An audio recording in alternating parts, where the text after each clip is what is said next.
आ जाता हूँ कोचिंग।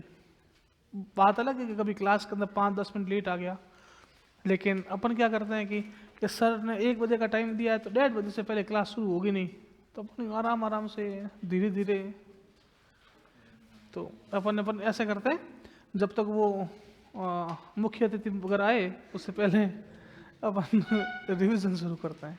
ठीक है, सुनो, सुनना। देखो ये रिवीजन है ना, क्लास का स्टार्टिंग का 10 मिनट बहुत ज़्यादा महत्वपूर्ण होता है, क्योंकि आपने जो पुरानी क्लास के अंदर पढ़ा है ना, वो आपका पूरा का पूरा रिफ्रेश हो जाएगा। ठीक है, सुनिए, आप लोग साथ देना। शहरीकरण,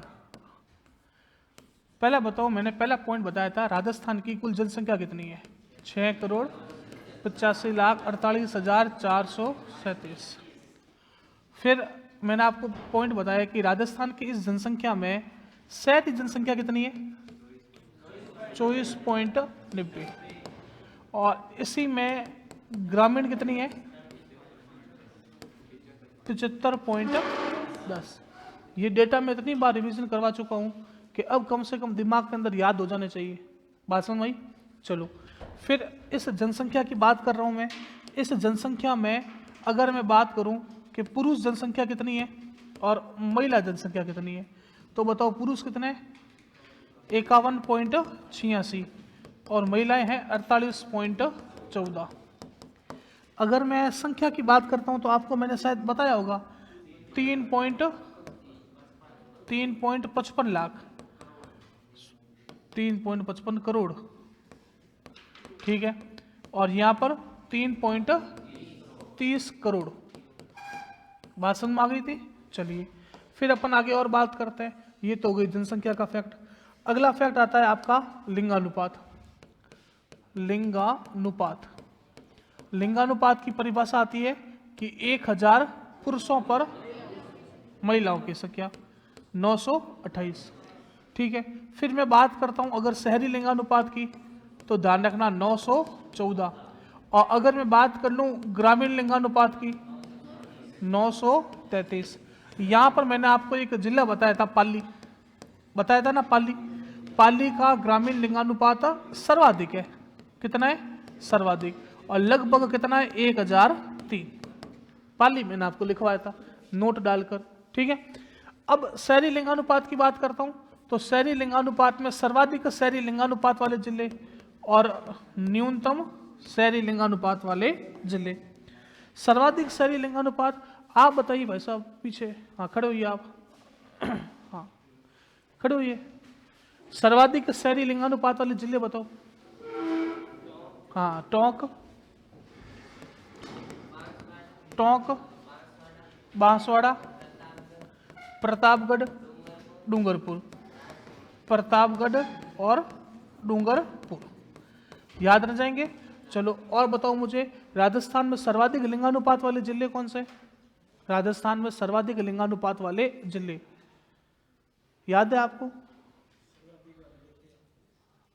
ये सर्वाधिक शहरी लिंगानुपात है, मैं पूछ रहा हूं सर्वाधिक लिंगानुपात याद करवाया था डॉक्टर पूनम चंद पालीवाल, DRPP, याद है?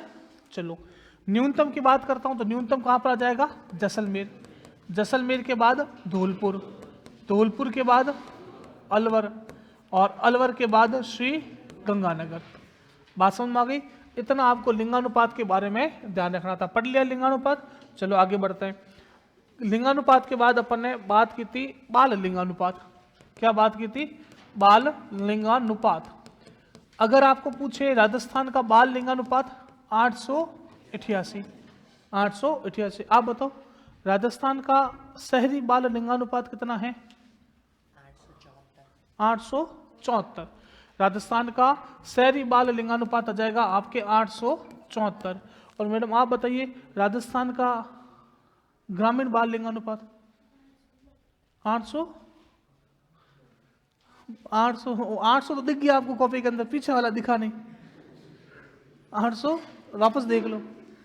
892 कितना है? 892, 892। ठीक है, ये हो गया आपका बाल लिंगानुपात। फिर अपन ने बात की थी साक्षरता। साक्षरता में 3.66.1, फिर बताओ, आप बताओ मैडम कि शहरी साक्षरता कितनी है? 79.7। और अगर ग्रामीण लिंगानुपात की बात, ग्रामीण साक्षरता की बात करूंगा तो 61.40। याद आ गया? ये डेटा पढ़े थे ना। फिर अपन ने और बात की थी आगे और चले तो अपन ने बात की थी भाई सर्वाधिक शहरी जनसंख्या बताओ किस नगर में है? अगर जनसंख्या के हिसाब से बात की थी तो आपका था जयपुर, जयपुर के बाद जोधपुर, जोधपुर के बाद कोटा, और कोटा के बाद बीकानेर, ठीक है। और न्यूनतम शहरी जनसंख्या बात की थी बांसवाड़ा, बांसवाड़ा के बाद सुजानगढ़।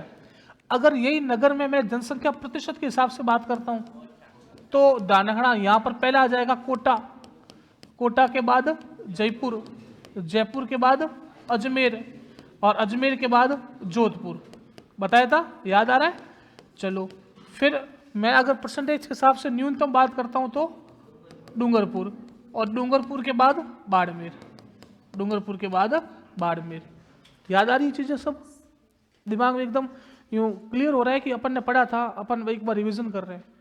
साक्षरता में भी मैंने शहरी साक्षरता वाले जिले करवाए थे सर्वाधिक, याद है? उदयपुर, फिर बांसवाड़ा, फिर प्रतापगढ़, और फिर डूंगरपुर करवाए थे ना।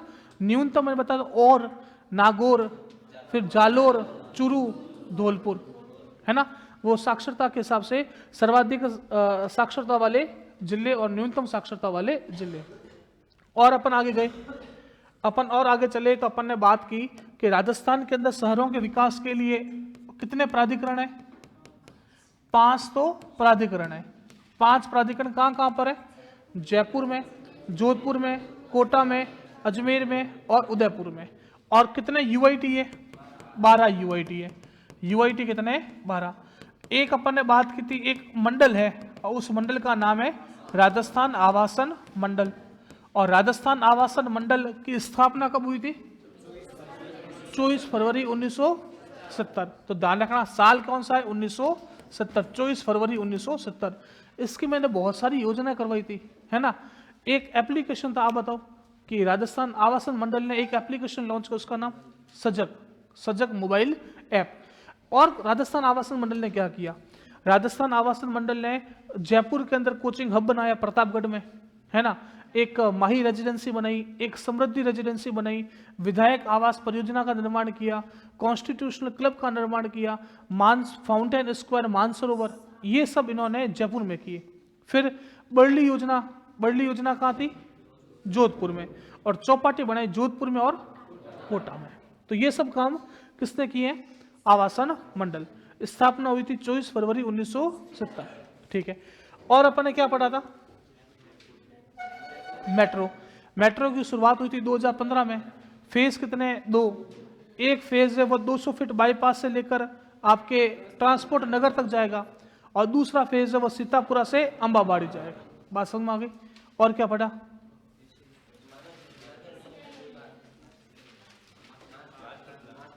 मास्टर प्लान कितने वर्षों का है?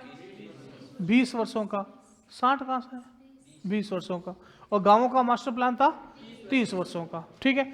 अब इसके आगे जो चीजें रह गई अपन उसकी शुरुआत करते हैं। मुख्य अतिथि महोदय आ गया सब, ये सारे के सारे मुख्य अतिथि हैं। इस टेबल के पीछे आप यूं लेकर ये इतने सारे,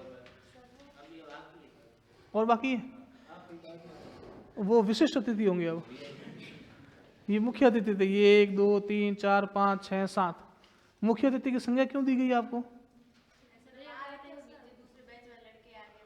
अच्छा, तब रुक गए थे, ओके। तभी मेरे को लगा कि आज क्लास सुनी मैं आया तो कोई था ही नहीं, 1 2 मैडम बैठी थी। मैंने कहा कि या तो टेलीग्राम पे मैसेज नहीं डाला होगा। चलो आ गए थे, ठीक है। चलो शुरू करें आगे। आगे अपन और शहरीकरण के बारे में पढ़ते हैं कि और कौन कौन सी चीजें हैं जो शहरीकरण के लिए की गई। देखो एक मिशन है, उस मिशन का नाम है स्मार्ट सिटी मिशन। क्या नाम है? Smart city mission. सुनना, अब लिखना नहीं है आपको, सिर्फ सुनना है।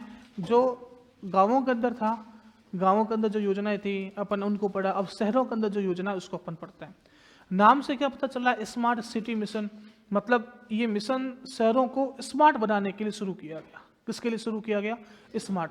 अब स्मार्ट कैसे बनेगा? यूं है नहीं कि तुम लोग अनाप शनाप कोई काम कर। स्मार्ट का मतलब है कि पानी की सुविधा होनी चाहिए, ट्रांसपोर्टेशन बहुत अच्छा होना चाहिए, सीवरेज की व्यवस्था बहुत अच्छी होनी चाहिए, क्योंकि सबसे बड़ी समस्या क्या आती है सीवरेज पर।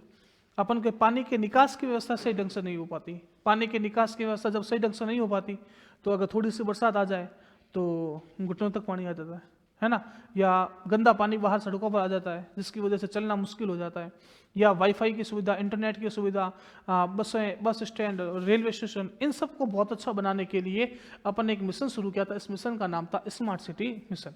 ठीक है, बात समझ में आ गई? स्मार्ट सिटी मिशन की जो शुरुआत हुई थी वो हुई थी 2015 में। कब हुई थी? 2015 में। ये फैक्ट है जिनको याद करना पड़ेगा। ठीक है, सरकार ने जब 2015 में इस मिशन की शुरुआत की तो सरकार ने एक टारगेट रखा कि अपन पूरे भारत से 100 शहरों का चयन करेंगे। कितने शहरों का? 100 शहरों का चयन करेंगे पूरे भारत से। और इन्होंने 100 शहरों का चयन करना शुरू किया। अब इस क्रम में 100 शहरों में अपन के राजस्थान के भी 4 शहरों का नंबर लगा।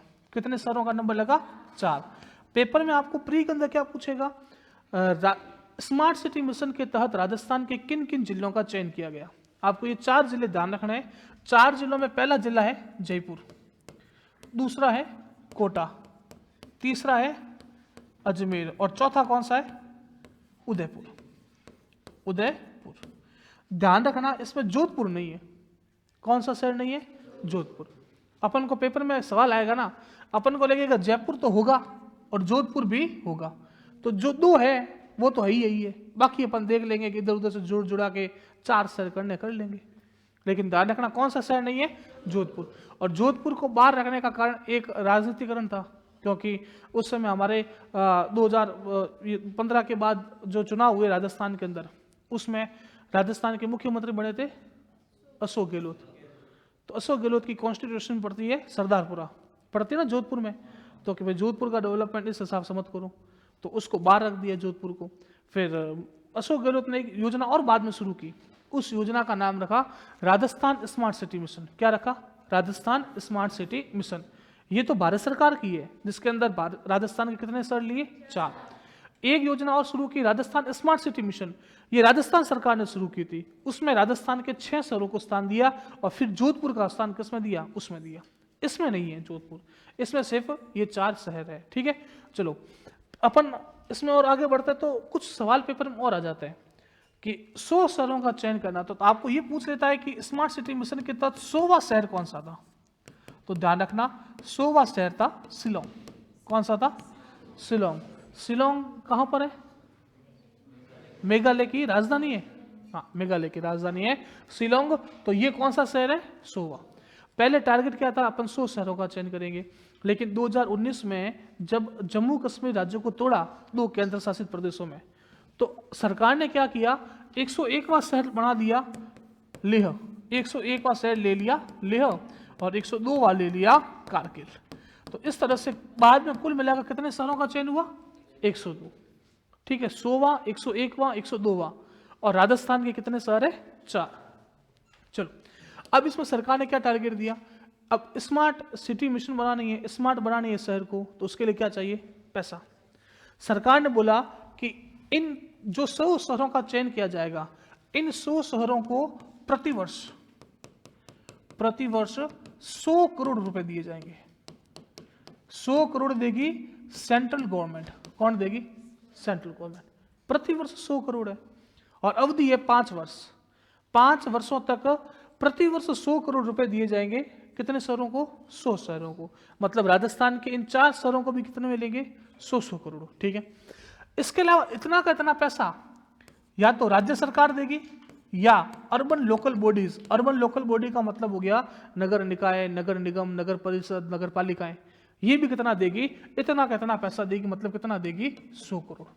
मतलब एक शहर के विकास के लिए प्रतिवर्ष कितना पैसा आ रहा है? 200 करोड़। 100 करोड़ तो दे रही है केंद्र सरकार और 100 करोड़ दे रही है राज्य सरकार या स्थानीय सरकार। तो ये योजना कौन सी है? Smart city mission. आप लोग स्मार्ट सिटी मिशन, आप अगर उदयपुर जाते हो ना, तो उदयपुर के अंदर है ना, इसका बहुत अच्छा प्रभाव देखने को मिलता है। आप लोग उदयपुर जाओगे तो वहाँ पर पूरी की पूरी वाईफाई की जो लाइनें हैं वह अंडरग्राउंड से चलती है, टेलीफोन लाइनें अंडरग्राउंड हो गई है, इलेक्ट्रिक जो पोल थे वो पोल हट गए, उनको भी अंडरग्राउंड कर दिया, सड़कें बहुत अच्छी सीमेंटेड बना दी। और उदयपुर वास्तव में, मैं आपको वैसे भी बोलता हूँ, अगर आपको कभी घूमने का मौका मिले और अगर आपको ऐसा जगह जाना हो तो आप पहला सर्च चूज कीजिएगा उदयपुर।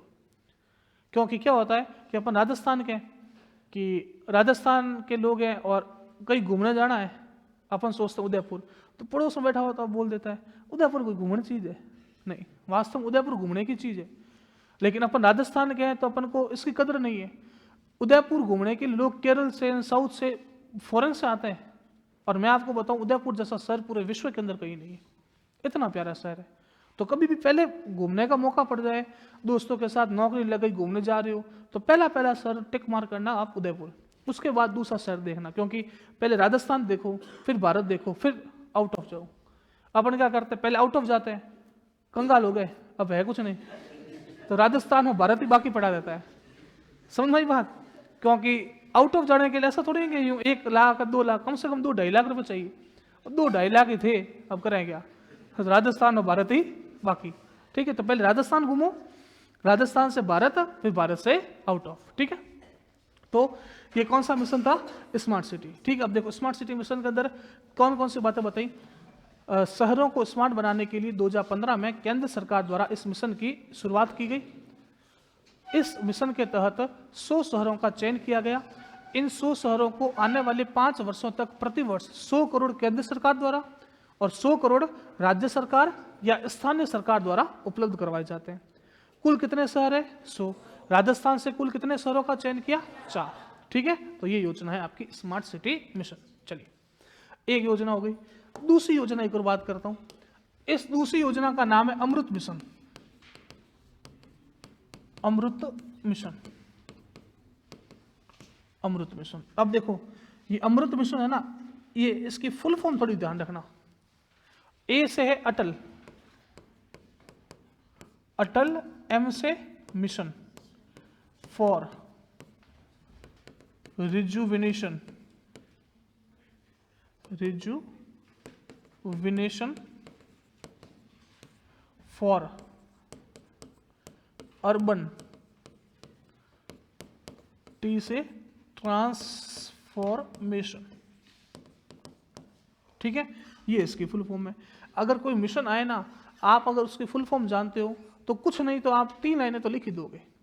अब जैसे ये अमृत मिशन है, तो अमृत मिशन है, आपको कुछ पता ही नहीं है, टन गोपाल, तो फुल फॉर्म ये है Atal mission for rejuvenation for urban transformation. आप कम से कम इतना तो लिख दोगे, इस मिशन की शुरुआत अटल बिहारी वाजपेयी के नाम पर की गई। इसका मिशन, इस मिशन की full form Atal mission for rejuvenation for urban transformation है। इस मिशन का मुख्य उद्देश्य अर्बन ट्रांसफॉर्मेशन करना है। ठीक है, ये 3 लाइनें तो हो गई। समझ में आई बात? तो फुल फॉर्म पता है तो कुछ ना कुछ तो जुगाड़ बैठ ही जाएगा। और अगर फुल फॉर्म पता नहीं अमृत मिशन, तो कि इस मिशन का उद्देश्य लोगों की जीवन रेखा को बढ़ाना है, इसके तहत लोगों को जीवन अमृत मिशन का घूंट पाया जाता है, ऐसे लाइनें लिखोगे। समझ में आ रही है? तो कम से कम फुल फॉर्म आपको पता होना चाहिए। तो अमृत मिशन में ये किसके लिए? अर्बन ट्रांसफॉर्मेशन करने के। अब देखो इसमें क्या किया, ये भी केंद्र सरकार का मिशन है। किसका मिशन है? केंद्र सरकार का। इसके अंदर भी इन्होंने क्या किया, शहरों का चयन किया, लेकिन ये शहर कितने थे? 500 शहरों का चयन किया। और देखो अब वर्तमान में जो इसका मिशन चल रहा है ना, अमृत 2.0 चल रहा है। क्या चल रहा है? जब 1.0 लॉन्च किया था, ये भी 2015 में शुरू हुआ था।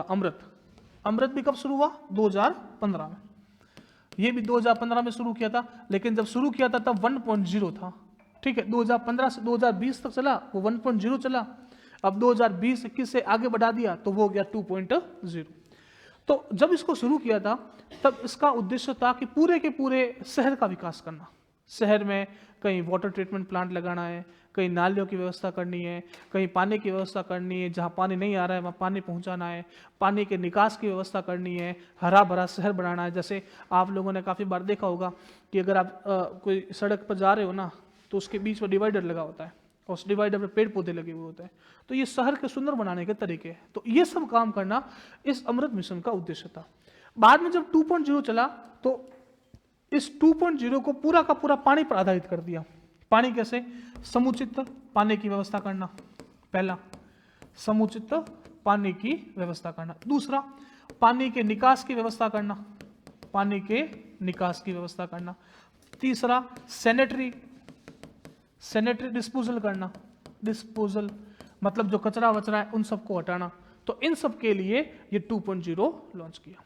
तो मोटा मोटा बात एक ही है कि शहरों का विकास करने के लिए सबसे पहले कितने शहरों को चूज किया? 500। और 500 में से भी अगर राजस्थान के पूछे कितने शहर है? 29। कितने शहर है? 29। अब 29 शहर याद करना कोई तुक है नहीं, या तुक है? नहीं। पेपर में ऐसे 29 शहरों के नाम तो नहीं लिखोगे कि 29 शहरों का चयन किया गया। बस आपको पता होना चाहिए कि पूरे भारत से कितने शहर है? 500। और 500 में से राजस्थान के कितने शहर लिए? 29। ठीक है। ये कौन सी योजना है? अमृत मिशन। इसकी फुल फॉर्म क्या है? Atal mission for rejuvenation urban transformation.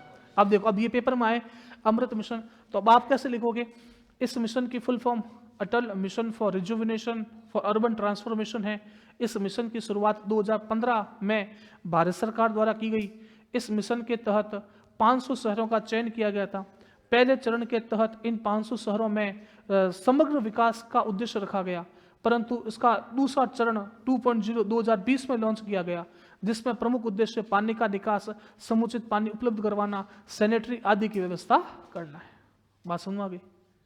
आगे ना, अगर पढ़ा हुआ होगा तो थोड़ा सा टेक्निकल आंसर लिख पाओगे, अगर फुल फॉर्म पता होगा तो कुछ ना कुछ तो लिख ही दोगे। समझ मारिए, दोनों में फर्क है। ये हो गया अमृत मिशन। अगला एक मिशन आता है, उस मिशन का नाम है रे मिशन। रे, देखो रे नाम से क्या लग रहा है कि कोई पता नहीं ऐसा मिशन होगा जिसे पता नहीं शहरों की कायाकल्प चेंज हो जाएगी, बाकी है कुछ नहीं। आर का मतलब राजीव है, ए का मतलब आवास है, और वाई का मतलब योजना है। मैंने बोला अब ये पेपर में दे रे मिशन, तो तुम पता नहीं क्या ही सोचोगे रे मतलब एक्सरे करवाने के लिए, सोनोग्राफी करवाने के, है कुछ नहीं, आवास योजना है। और इसका उद्देश्य सिर्फ एक ही है। इसका उद्देश्य क्या है? इसका उद्देश्य है कि जो शहरों के अंदर झुग्गी बस्तियां होती है, कैसी बस्तियां? झुग्गी, या झुग्गी बोल दो, या अपन इसको बोलते हैं स्लम एरिया, बोलते हैं ना स्लम एरिया। एक मूवी आई थी स्लम डॉग मिलियनेयर, पता है? स्लम डॉग मिलियनेयर, जिसमें AR रहमान ने पुरस्कार प्राप्त किया था ऑस्कर का। ठीक है। तो ये स्लम जो झुग्गी बस्तियां होती है उससे मुक्त करना शहर को, क्योंकि जो स्लम एरिया होता है, जो झुग्गी बस्तियां होती है, ये शहर की जो पेट होती है ना, इज्जत, उसको कहीं ना कहीं कम करती है। आप अगर बॉम्बे जाओगे तो बॉम्बे के जो बड़ी बड़ी बिल्डिंग है ना, वह तो आपको बाद में दिखेगी, लेकिन बॉम्बे में जब आप एंट्री करोगे ना ट्रेन से, तो झुग्गी बस्तियां पहले दिखती हैं। तो ये शहर की पेट को कहीं ना कहीं कम करती है। इस वजह से झुग्गी स्लम एरिया को खत्म करने के लिए हमने एक योजना शुरू की। कौन सी योजना है? रे, राजीव आवास योजना। इसके अंदर क्या होगा? अपन ने लोगों को आवास बना कर दे दिए, आवास बना कर दिए, और झुग्गी बस्तियां खाली करा ली कि भाई तुम लोग यहाँ पे मत रहो, आपको जो आवास दे दिए आप लोग वहाँ पे रहो। लेकिन अब लोग क्या है कि रहते हैं यहीं पे झुग्गी बस्तियों में, और जो मकान उनको बना कर दिए वो दे दिए किराए पर, और किराया आ रहा है और ये बैठा यहीं पर है। तो सरकार इस तरह से, तो ये योजना अभी ये रियलिटी बता रहा हूं मैं आपको, ये अब इस योजना का मर्ज कर लिया एक योजना में, और उस योजना का नाम है प्रधानमंत्री आवास योजना। कौन सी योजना है? प्रधानमंत्री आवास योजना। प्रधानमंत्री आवास योजना मैंने पहले करवाई थी ना, प्रधानमंत्री आवास योजना। वो मैंने जो गांवों में करवाई थी ना, वो थी ग्रामीण, याद है? हाँ, उसमें है ना आपको पैसा दिया था कि 1,20,000 आवास बनाने के लिए 12,000 रुपये शौचालय के लिए, कि 12,000 रुपये शौचालय, और 100 दिन नरेगा में काम मिलेगा, उसमें से 90 दिन आप अपना घर बनाओ। ठीक है। अब शहरों के अंदर क्या किया? प्रधानमंत्री आवास योजना शहरी लॉन्च कर दी। वहां पर थी ग्रामीण और वहां पर है शहरी। अब देखो, अगर आपको पेपर में सवाल पूछे प्रधानमंत्री आवास योजना, तो आप लोग देखो दोनों कंपोनेंट के बारे में लिखना। प्रधानमंत्री आवास योजना के 2 घटक है, प्रधानमंत्री आवास योजना ग्रामीण और प्रधानमंत्री आवास योजना शहरी। प्रधानमंत्री आवास योजना के तहत ग्रामीण के तहत जो जरूरतमंद परिवार है उनको 1,20,000 रुपए की आर्थिक सहायता, 12,000 रुपए शौचालय के लिए तथा 90 मानव दिवस नरेगा के तहत उपलब्ध करवाए जाते हैं। और अगर शहरी की बात करें तो शहरी में क्या होगा? आपको ना तो पैसा मिलेगा, आपको बस मकान बड़ा बनाया मिलेगा। ध्यान से सुनना, देखो 3 तरह की इनकम होती है। एक होता है EWS, सुना है? इकोनॉमिक वीकर सेक्शन, ठीक है। प्रधानमंत्री मोदी ने जो ईडब्ल्यूएस आते हैं उनको आरक्षण दिया है ना। हाँ, तो देखो ईडब्ल्यूएस मतलब इकोनॉमिक वीकर सेक्शन, इसके अंदर जिनकी आय 3 लाख तक होती है ना उसको रखते हैं। किसको रखता है? जिसकी आय कितने तक है? 3 लाख तक, ठीक है। नहीं, वो अपन के यहाँ पर जो सिस्टम चलता है ना, वो प्रमाण पत्र उसमें 8 लाख है। इस योजना में ना ईडब्ल्यूएस कैटेगरी है, उसके अंदर कितनी है? 3 लाख, ठीक है। ईडब्ल्यूएस जो मैडम बोल रही है ना 8 लाख वाली, वो ईडब्ल्यूएस सर्टिफिकेट बढ़ता है जिसके अंदर आपको नौकरियों में आरक्षण मिलता है, पदोन्नति में आरक्षण मिलता है, उसमें 8 लाख है। वो अलग सिस्टम है, ये अलग सिस्टम है। ईडब्ल्यूएस कैटेगरी में जिसकी इनकम 3 लाख तक होगी उसको अपन रखेंगे। एक आती है low income scale, LIS। Low income scale में क्या होगा कि जिसकी इनकम 6 लाख तक होगी उसको रखेंगे। और एक आएगी मिडिल इनकम स्केल, ठीक है, मिडिल इनकम स्केल, इसमें जिसकी इनकम 9 लाख तक होगी उसको अपन रखेंगे। 3 तरह की स्केल है। एक तो ईडब्ल्यूएस है, मतलब इनकम कितने तक? 3 लाख। एक लो इनकम में इनकम 6 लाख तक, और एक मिडिल इनकम 9 लाख तक, ठीक है। सरकार ने बोला कि प्रधानमंत्री आवास योजना शहरी के तहत हम इन दोनों कैटेगरियों के अंदर क्या करेंगे? आवास उपलब्ध करवाएंगे। मतलब जिनकी इनकम 6 लाख रुपए सालाना, इनकम महीने की बात नहीं कर रहा हूं, सालाना, ठीक है, जिसकी इनकम 6 लाख रुपए सालाना तक है उसको अपन क्या करेंगे? प्रधानमंत्री आवास योजना के तहत क्या करेंगे? आवास उपलब्ध करवाएंगे। बात समझ में आ गई? और इसको क्या? इसको कुछ नहीं करेंगे, ठीक है। तो 6 लाख रुपए सालाना इनकम वाले व्यक्ति को प्रधानमंत्री आवास योजना शहरी के तहत आवास उपलब्ध करवाए जाते हैं। इस बार एक बजट में घोषणा हुई। बजट में घोषणा ये हुई कि ईडब्ल्यूएस जो कैटेगरी के अंदर आते हैं ना, जिनकी इनकम 3 लाख तक है, उनको हम लोग 25,000 रुपए का अतिरिक्त फायदा देंगे। कितने का? 25,000। पहले इन दोनों को बराबर मिलता था, लेकिन इस बार के बजट के अंदर बोला कि ईडब्ल्यूएस के अंदर जो लोग आते हैं उनको 25,000 रुपए अतिरिक्त फायदा दिया जाएगा। बात समझ में आ गई? बस इतना ही ध्यान रखना आपको। ईडब्ल्यूएस और जो लो इनकम के अंदर आते हैं उनको, जिनकी इनकम 6 लाख तक, इनको प्रधानमंत्री आवास योजना के तहत क्या होगा? आवास उपलब्ध करवाया जाएगा। बात समझ में आ गई? एक योजना मैंने आपको पहले बताई होगी, अन्नपूर्णा रसोई योजना बताई थी। अन्नपूर्णा रसोई योजना गांवों के अंदर भी थी और शहरों के अंदर भी है, ठीक है। शहरों के अंदर, गांवों के अंदर इसका संचालन करता था राजजीविका, शहरों के अंदर इसका संचालन करेगा नगर निकाय, जैसे नगर पालिका है, नगर निगम है और नगर परिषद है, ठीक है। एक बात ये ध्यान रखना, ठीक है। भोजन की कीमत मैंने आपको बताई थी 30 रुपए, खाने वाला कितना देगा? 8 रुपए, खाने वाला 8 रुपए देगा। सरकार कितना अनुदान देगी? 22 रुपए, ठीक है। इसमें कोई दिक्कत नहीं। ये इंदिरा रसोई योजना था जिसका नाम अब वर्तमान में होगी अन्नपूर्णा रसोई योजना। एक मैंने नरेगा की तर्ज पर स्कीम बताई थी ना, कौन सी बताई थी? इंदिरा गांधी रोजगार गारंटी योजना बताई थी। मैंने आपको बोला था कि अगर गांव का कोई व्यक्ति है तो वह तो नरेगा के तहत काम ले सकता है ना। तो अपन के राजस्थान के अंदर 125 दिन का काम मिलता है। फिर 3 जनजातियां ऐसी है जिनको 200 दिन का। कौन कौन सी जनजातियां? सहरिया, कथोरी और खेड़ुआ। अब ये तो गांवों के लिए बात हो गई। अब अशोक गहलोत सरकार ने क्या किया था कि शहरों के लिए किया, तो शहरों के लिए इन्होंने 100 दिन का रोजगार दिया और उस योजना का नाम था इंदिरा गांधी शहरी रोजगार गारंटी योजना। बात समझ में आ गई? ये शहरों के अंदर। एक लास्ट बात और बता देता हूं। देखो आप लोगों ने कई बार, मैंने लास्ट टाइम ठेले जो रेहड़ी पटरी वाले हैं, मतलब जो ठेला वगैरह चलाते हैं, उनकी बात की थी। कोरोना के समय क्या हुआ कि देखो सबके पास पैसा लिमिटेड था। एक ऐसा होता ना, जैसे आज क्या है कि मैं 1000 रुपये कमा रहा हूँ, 1000 रुपये कमा रहा हूँ, तो मैंने अगर 500 रुपये खर्च कर लिए, 500 बचा लिए, ठीक है। कोरोना के टाइम क्या हुआ? कोरोना के टाइम काम धंधे सारे बंद, काम धंधे बंद। अब मैं कमा रहा हूँ क्या? नहीं कमा रहा, कमा तो नहीं रहा हूँ, लेकिन खर्चा तो मेरा वो का हुआ है। फ़ोन रिचार्ज करवाना है, लाइट का बिल भरना है, खाने के लिए सामान तो चाहिए। तो अंदर पड़ी पड़ी जो रकम थी ना, वह लोगों की क्या हो गई? खत्म। अब जो बढ़िया परिवार वाले हैं, जिनके अच्छे बैंक बैलेंस, उनको तो कोई फर्क पड़ा नहीं। लेकिन जो ठेला वगैरह चलाते हैं, छोटा मोटी मजदूरी का काम करते हैं, उनके पास क्या होती है? सेविंग होती है थोड़ी बहुत, 1 लाख रुपए, 2 लाख रुपए। 2 साल में वो 1 लाख रुपए, 2 लाख रुपए खत्म। अब करे क्या? व्यापार शुरू करने के लिए क्या चाहिए? पैसा। अब पैसा लाएगा। आप अगर सरकार के पास जाओगे लोन लेने के लिए, तो सरकार क्या बोलेगी कि गारंटी बोलेगी ना, कि या तो आप अपने प्लॉट के कागजात रखो या सोना चांदी रखो, कुछ ना कुछ रखो, फिर हम आपको लोन देंगे।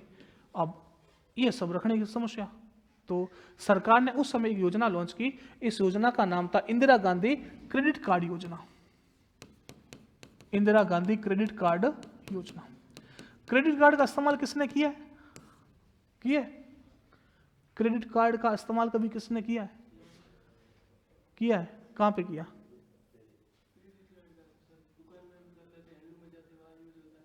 क्रेडिट कार्ड होता क्या पता है? डेबिट कार्ड नहीं बोल रहा हूँ, क्रेडिट कार्ड बोल रहा हूँ। हाँ, ये सही बोल रहा है। वो डेबिट कार्ड आपने इस्तेमाल किया होगा, डेबिट कार्ड। क्रेडिट कार्ड किया है? सुनो, क्रेडिट कार्ड का इस्तेमाल जनरली नहीं करना चाहिए। क्या होता है क्रेडिट कार्ड? मैं आपको बताता हूँ। क्रेडिट कार्ड का उपयोग होता है, जैसे मैं नौकरी पेशा वाला व्यक्ति हूँ, तो मेरे खाते में जैसे 50,000 रुपये। क्रेडिट कार्ड क्या करता है कि आपको अपने खाते के अंदर जितना पैसा है उससे ज़्यादा खर्च करने की अनुमति देता है। जैसे मैं कहीं शोरूम गया, तो शोरूम के अंदर मुझे कोई टीवी पसंद आया, तो टीवी की रेट है ₹1,00,000, ठीक है। मेरे खाते में कितने? 50,000 रुपये। तो 50,000 रुपये तो मैं अपने खाते से दे दूंगा, और जो बाकी 50,000 रुपये है ना, ये मेरे को ये सुविधा दे देगी क्रेडिट कार्ड योजना। इसका मतलब क्या? इसका मतलब है कि बैंक एक तरह से मुझे हाथों हाथ 50,000 रुपये का लोन दे देगी, ठीक है। अब दे दिया, टीवी वगैरह ले ली। अब जब अगली मेरी तनख्वाह आएगी ना, तनख्वाह 60,000 रुपये आई, वो 55,000 रुपये पटेड़, पीछे कितने रहे? 5,000। तो एक तरह से ये ना फिजूल खर्चे को बढ़ावा देता है क्रेडिट कार्ड। मेरे पास अगर पैसा नहीं है तो मैं चुप बैठ कर मार्ट बैठ जाऊंगा कि है ही नहीं पैसा, टीवी कहाँ से लाऊं। अब मेरे पास अगर ये कार्ड होगा तो भले पैसा है कि नहीं है, मैं क्या करूंगा? खर्च कर दूंगा। तो एक तरह से फिजूल खर्चे को बढ़ावा देता है। ईएमआई वगैरह कटवानी। आजकल मैं कोई अमेजोन पर कुछ देख रहा था, अमेजोन फ्लिपकार्ट दोनों पर है। मैं अमेजोन पर कुछ देख रहा था, उसमें कोई चीज़ थी, पता नहीं शायद 1,000 रुपये की थी। वो 1,000 रुपये की चीज़ भी है ना ईएमआई पे अवेलेबल है, बताओ। मतलब 1,000 रुपये की चीज़ है, आप इसको ईएमआई पर ले सकते हो। मतलब हर महीने आपके खाते से 100 रुपये कटेंगे, और 100 रुपये 10 महीने तक कटने चाहिए, लेकिन 12 महीने तक काटेगा। समझ में आई? 2 महीने वाला एक्स्ट्रा ब्याज हो गया। तो आजकल हर चीज़ ईएमआई पर है, ताकि लोग ले ले, बाद में रोए माथे पे हाथ के। इस वजह से होते हैं ईएमआई। ये क्रेडिट कार्ड मैंने लिया था तो मेरे कम से कम 3-3.5 लाख रुपए मेरे एक्स्ट्रा लग गए। मतलब मुझे खर्च नहीं करने चाहिए थे, लेकिन खर्च कर दिए। खर्च करने के बाद जब अगली महीने की तनख्वाह आती, सोचेंगे 60,000 रुपये आएंगे, और 60,000 आते 5,000 ही है, वो पहले हिसाब कर लेते, ठीक है। तो सरकार ने कैसी योजना लॉन्च की? इंदिरा गांधी क्रेडिट कार्ड योजना। इसके अंदर क्या किया, जो ठेले वाले हैं, जो रेडी पटरी वाले हैं, उनको 50,000 का लोन दिया। कितने का? 50,000 रुपये का लोन दिया। अब ये 50,000 रुपये का लोन दिया, तो सर आपने बोला कि लोन के लिए कुछ ना कुछ गिरवी रखना पड़ेगा, लेकिन इसमें सरकार ने बोला कि आपको कोई भी गारंटी देने की आवश्यकता नहीं है। कोई भी गारंटी नहीं देनी है। आराम से 6-7 सालों के अंदर जब भी आपके पास पैसा हो, तब आप धीरे धीरे करके क्या कर देना? वापस कर देना। तो इस योजना का नाम है इंदिरा गांधी क्रेडिट कार्ड योजना। अब ये योजना, अब 50,000, अब आपके दिमाग के अंदर सवाल आया होगा, सर गारंटी नहीं दी, वापस दे कि नहीं दे? आया ना? हाँ, तो सरकार भी मानती है कोई नहीं देगा वापस। सरकार मान के चलती, डूबते खाते हैं, लेकिन लोगों के पास क्या चला जाए? पैसा। समझ मारी बात? इसको अपन बोलते हैं सामाजिक सुरक्षा की योजना है। सरकार को पता है भला मानुस कोई नहीं है, कोई नहीं देगा वापस, लेकिन सरकार मान कर बैठती है कि अगर दे दो तो भले ही तुम्हारी है। समझ मारी बात? तो सरकार बिना गारंटी के कितने का लोन देती है? 50,000। योजना कौन सी है? इंदिरा गांधी क्रेडिट कार्ड योजना। एक ऐसी कैसी योजना है ना, प्रधानमंत्री ने भी शुरू की थी। उस योजना का नाम रखा था पीएम स्वनिधि। क्या नाम रखा था? पीएम स्वनिधि। सेम योजना है, नाम अलग है। उसमें यहां पर कितने का लोन दिया है? 50,000। और पीएम स्वनिधि में लोन दिया था 10,000 का। कितने का लोन दिया था? 10,000 का। बात समझ में आ गई? तो ये आपको 2 बातें और ध्यान रखनी। स्वच्छ भारत मिशन मैंने आपको समझा दिया था ना। 3 तरह की कैटेगरियां थी, ओडीएफ, ओडीएफ प्लस। अब पता है एक नई कैटेगरी और आ गई, ओडीएफ प्लस प्लस। मैंने ओडीएफ तो बताया था, खुले में सोच मुक्त। ओडीएफ प्लस के अंदर क्या था? जो स्थिति आपने ओडीएफ की बनाई है उसको बरकरार रखना, ठीक है। ओडीएफ के अंदर खुले में शौच मुक्त करने के लिए अपन ने टॉयलेट बहुत ज्यादा बनवाए, जगह जगह अपने क्या बनवा दिए, टॉयलेट। और बोला, एक पता है उस टाइम कोई नारा फेमस हुआ था कि अपने घर की बेटी ब्याह हो जिसमें जहां पर बना हुआ टॉयलेट, ऐसा करके कुछ एक, और एक मूवी भी आई थी टॉयलेट नाम से अक्षय कुमार की, उन्होंने बहुत ज्यादा प्रमोट किया था उस समय टॉयलेट को, ठीक है। अब टॉयलेट तो बन गए, अब उसके बाद उन्होंने एक नई स्कीम लॉन्च की, ओडीएफ प्लस।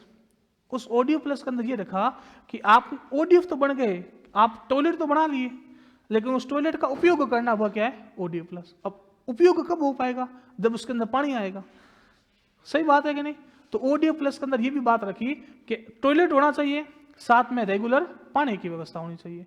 अब पानी भी आ रहा है, टॉयलेट भी है, लेकिन साफ सफाई नहीं है, तो एक नया सिस्टम और लॉन्च किया, ओडीएफ प्लस प्लस, जिसमें जो ओडीएफ के अंदर जो टॉयलेट बनाए थे उसकी सैनिटरी, उसका हाइजीनिकरण, उसकी साफ सफाई, इन सब पर ध्यान दिया, और वो मिशन कौन सा है, ओडीएफ प्लस प्लस। ये देखो इस तरह के अलग अलग मिशन आते हैं। एक और आजकल नई चीज चल रही है, वाटर प्लस। वाटर प्लस क्या है, वाटर तो देखो अपन बोलते हैं कि घर तक पानी आना चाहिए, है ना, तो ये हो गया वाटर की सप्लाई।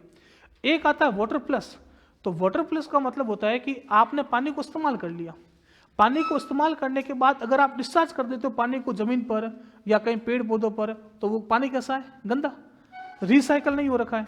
तो जब रिसाइकल नहीं हो रखा है, उस पानी को अगर आप इस्तेमाल कहीं छोड़ देते हो तो वो पूरे के पूरे वातावरण को गंदा करता है। तो इस वाटर प्लस के अंदर क्या बोला, जो पानी यूज कर रखा है उसको रीयूजेबल करो, उसको साफ करो, फिर कहाँ करो, फिर उसको खेतों में छोड़ो, तो ये है वाटर प्लस। तो इस तरह की अलग अलग चीजें आती है। चलो अब मैंने आपको एक बार समझा दी बातें सारी की सारी, अब इसमें जो चीजें लिखने की बाकी रह गई थी वो अपन लिखते हैं।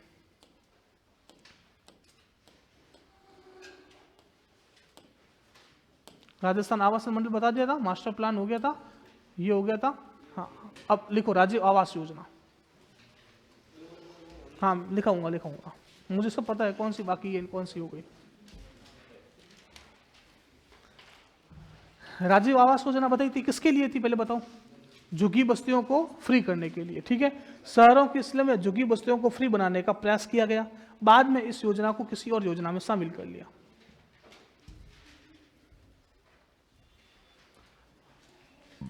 राजीव आवास योजना,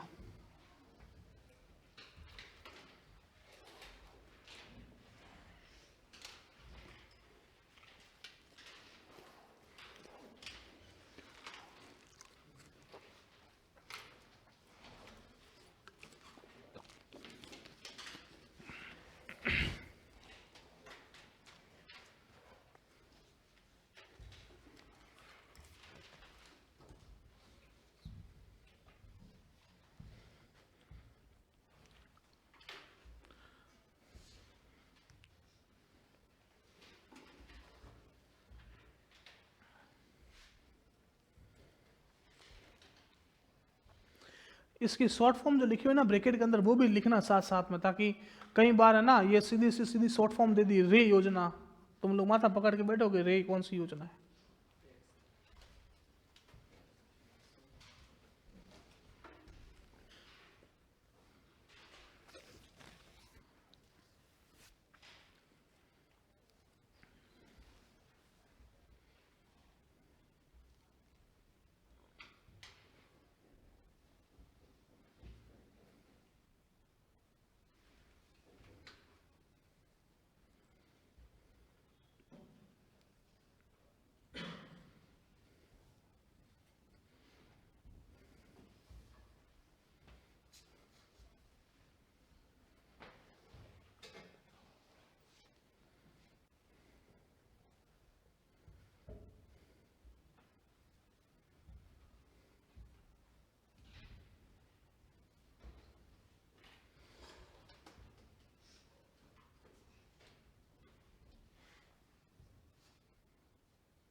देख हम 5 वाली दीवार पे हो रहा है कि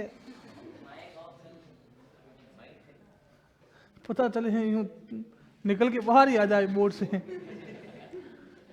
चलो लिख दी, स्मार्ट सिटी मिशन लिखिए। ये देखो मैंने आपको है ना ये 4 जिले बताए ना, 4 जिले याद कर सकते हो कैसे? काजू है ना, काजू, हाँ।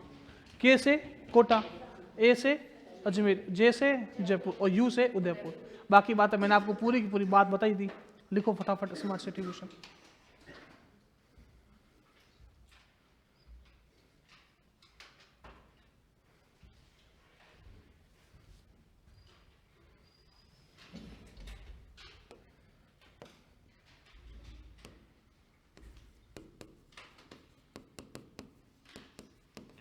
सोमवा शहर कौन सा है? शिलोंग।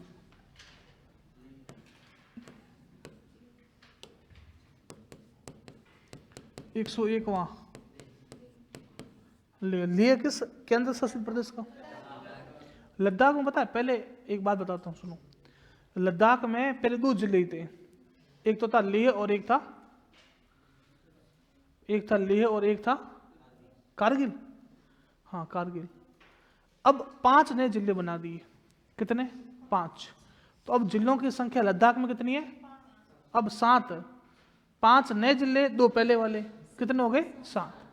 ठीक है।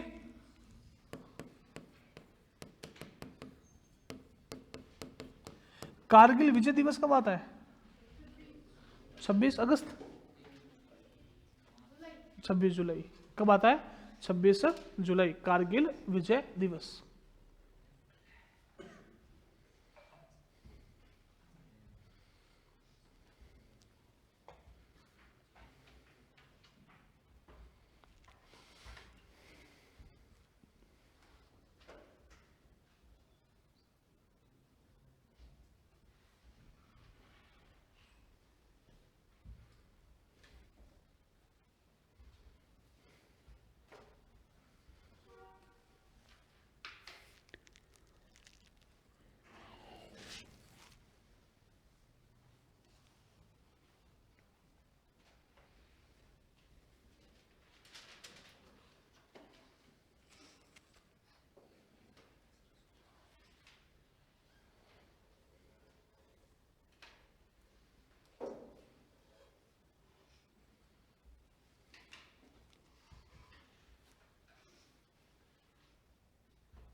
दिख रहा है? हाँ।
हाँ मैंने बोला था ना, समझाया था मैंने आपको।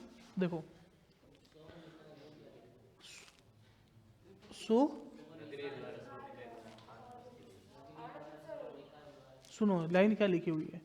मैंने आपको ये बोला कि प्रत्येक शहर को 100 करोड़ रुपए देने देने, तो 100 करोड़ रुपए केंद्र सरकार भी देगी और इसके समान ही राशि मतलब कितने 100 करोड़ रुपए राज्य सरकार और स्थानीय निकाय ये दोनों भी देगी। तो दोनों मिलाकर 100 करोड़ देगी, तो कितने हो गए 200 करोड़। बात समझ में आई ना? हाँ हर साल मिलेगा। कितने साल तक मिलेगा? 5 साल तक, ये लिखा हुआ है। देखो लाइन स्पष्ट लिखी हुई है। भारत सरकार अनुदान के रूप में, अनुदान का मतलब क्या हो गया? अनुदान मतलब सब्सिडी के रूप में प्रत्येक शहर के लिए 100 करोड़ रुपए प्रति वर्ष, और इसके समान ही राशि, इसके समान मतलब 100 करोड़ राज्य सरकार नगरीय निकाय द्वारा 100 निकाय, ये 100 निकाय गलत लिखा था, द्वारा 100, हाँ देखो इस तरह से लिखा हुआ है, राज्य सरकार या नगर निकाय, 100 नगर निकाय, क्योंकि पूरे भारत से शहर कितने 100, तो 100 नगर निकायों को 5 वर्ष के लिए देने का प्रावधान। अगर आप कंफ्यूज हो रहे हो तो इसको ऐसा करें, इसको हटा दो, बस बस। अब क्लियर है? अब क्लियर है? सामान्य राशि राज्य सरकार या नगरीय निकाय द्वारा 5 वर्ष के लिए देने का प्रावधान है।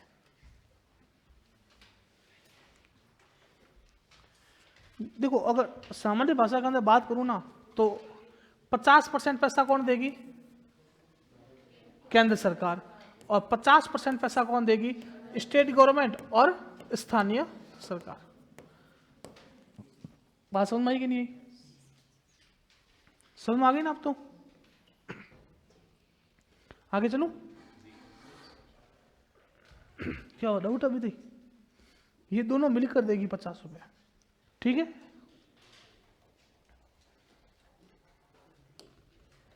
लिखो अमृत मिशन।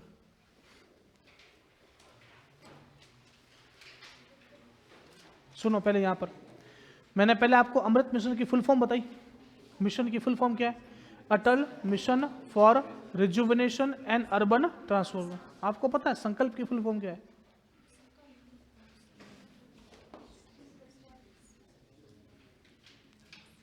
लड़कों बताओ किसको याद है? हाथ खड़ा करो। 1 2, हाँ बताओ। सही है, हाँ बोलो आप।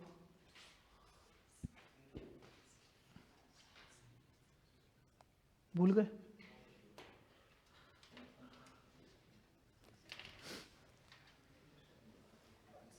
स्किल,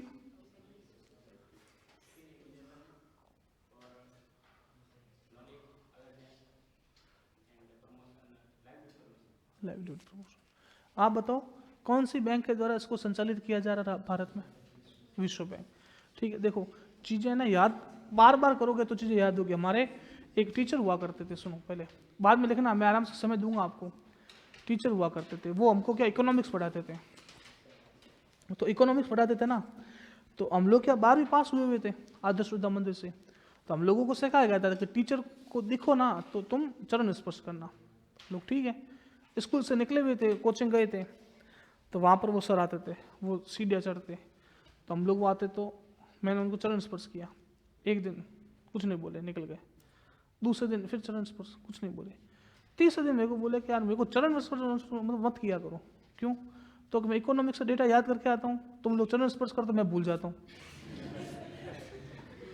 तो क्या तुमको अगर चरण स्पर्श नमस्ते वमस्ते कुछ भी करना है क्लास के बाद, क्लास के बाद करते तो हाँ वो जीव तो रहनियो, तो वो दाना कभी भी। तो डेटा तुम लोग जितनी बार पढ़ोगे उतना याद होगा, ठीक है? ये भाई भूल गया था ना, इस वजह से मैंने बोला।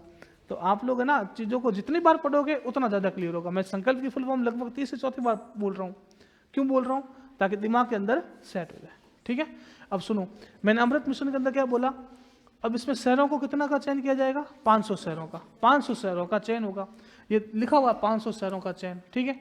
और ये जो अन्य सुविधा है ना वह आपको ध्यान रखना, जलापूर्ति, सीवरेज, सीवरेज का मतलब जानते हो, पानी का निकास।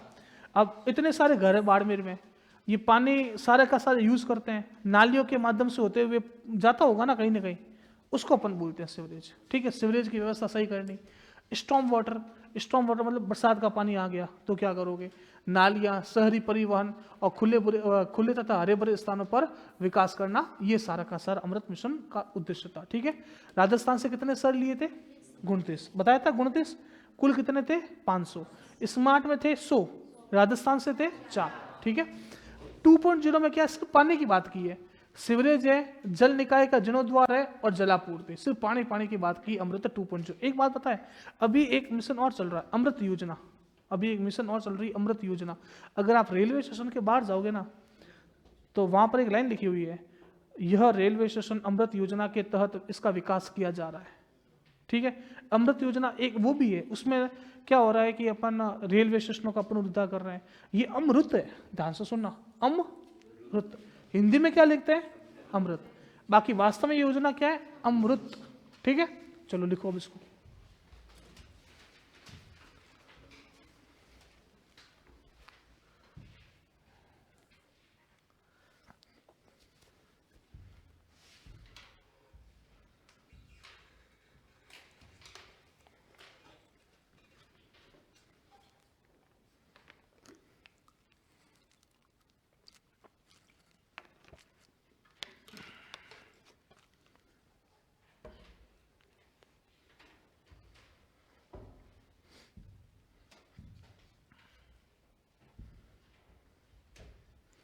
फुल फॉर्म ध्यान से देख के लिखना।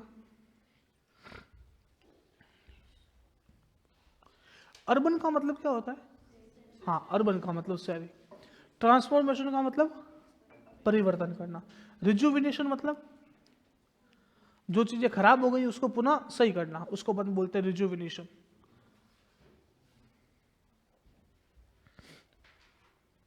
अटल का मतलब अटल बिहारी वाजपेयी, हाँ, इसकी कोई फुल फॉर्म नहीं है।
लिख दिया, बताएं। दो बहुत महत्वपूर्ण मिशन है, एक तो स्मार्ट सिटी मिशन और एक अमृत मिशन।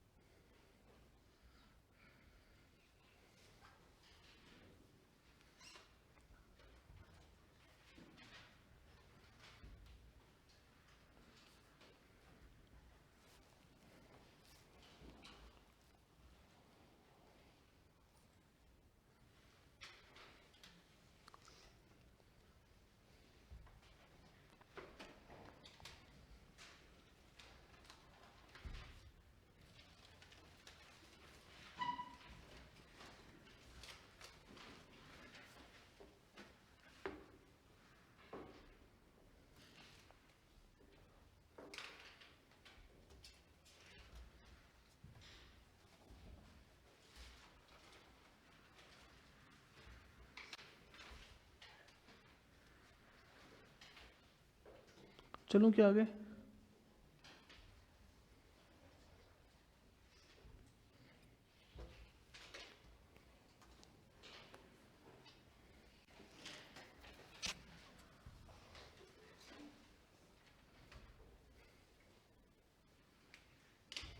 चलो, अब देखो ये एक एलईडी लाइट परियोजना, इसमें एक लाइन लिखी हुई है कि 31 मार्च 2024 तक इतनी एलईडी लाइटों का वितरण हो गया। अब देखो ये वास्तव में ना फैक्ट पूछे जाने लायक है नहीं। एलडीसी का पेपर हुआ था 2018 में, सुनो। एलडीसी के पेपर में, ये करंट कैसे लग रहा है? एलडीसी के पेपर में सवाल आया, पता है आपको?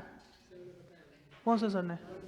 हाँ, कैलाश जी ने बताया कि कितने एलईडी लाइटों का वितरण किया गया। अब मुझे बताओ ये सवाल पूछने लायक है क्या? अगर मैं ये बोलूं कि 2 लाइटें और लगा ली तो ये फैक्ट गलत नहीं, बकायदा सवाल आया। उसको अपन बोलते हैं पोपा भाई का राज। सुना कभी पोपा भाई? है कहानी सुनी पोपा भाई की? पोपा भाई का नाम सुना है कि नहीं सुना है? नहीं सुना कभी? अरे तो फिर क्या सुना, नाम सुना है? देखो जब शासन प्रणाली या न्याय प्रणाली इस तरह से काम करे कि उसका कोई नियम नहीं है, बस मन में आया जो कर लिया, उसको अपन बोलते पोपा भाई। ठीक, अराजकता का माहौल होता है वहां पर। देखो एक पुराने शासिका हुआ करती, उसका नाम था पोपा भाई। ठीक है, उसके शासनकाल में क्या हुआ, भयंकर अकाल पड़ा। जब भयंकर अकाल पड़ा तो अकाल में क्या होता है कि अनाज की कमी हो जाती है। अनाज की हो गई कमी भयंकर। अब अनाज की कमी हो गई तो एक व्यक्ति के पास घर में अनाज हो गया खत्म। वो दूसरे व्यक्ति के घर में गया कि साहब अनाज है नहीं। तो अनाज है नहीं तो अभी मैं दे देता हूँ, देखो, और जब तेरे पास हो तब तू मुझे वापस दे देना, कोई दिक्कत नहीं है। तो उसने क्या किया, कट्टा लाया। अब कोई तोलने बोलने की फैसिलिटी होती नहीं थी, ऐसा नहीं होता था अपन रखान कट्टे में तोलान दे दिया, तो कट्टों की फैसिलिटी होती नहीं थी। लोठा होता था, लोठा समझो? तो लोठों से उन्होंने गेहूं डालना शुरू किया, 1 2 3 ऐसा करके उसने 100 जो लोठे थे गेहूं किसको दिए, जो पीड़ित था उसको दे दिए। अब वो लेके गया, बढ़िया खाना वाना बना के खाया कर, समय निकल गया। अब जब समय निकल गया तो वापस स्थिति सामान्य हुई। तो जिसने दिया था वो वापस लेने वाले के यहाँ पे गया कि साहब गेहूं दिए थे वापस दो।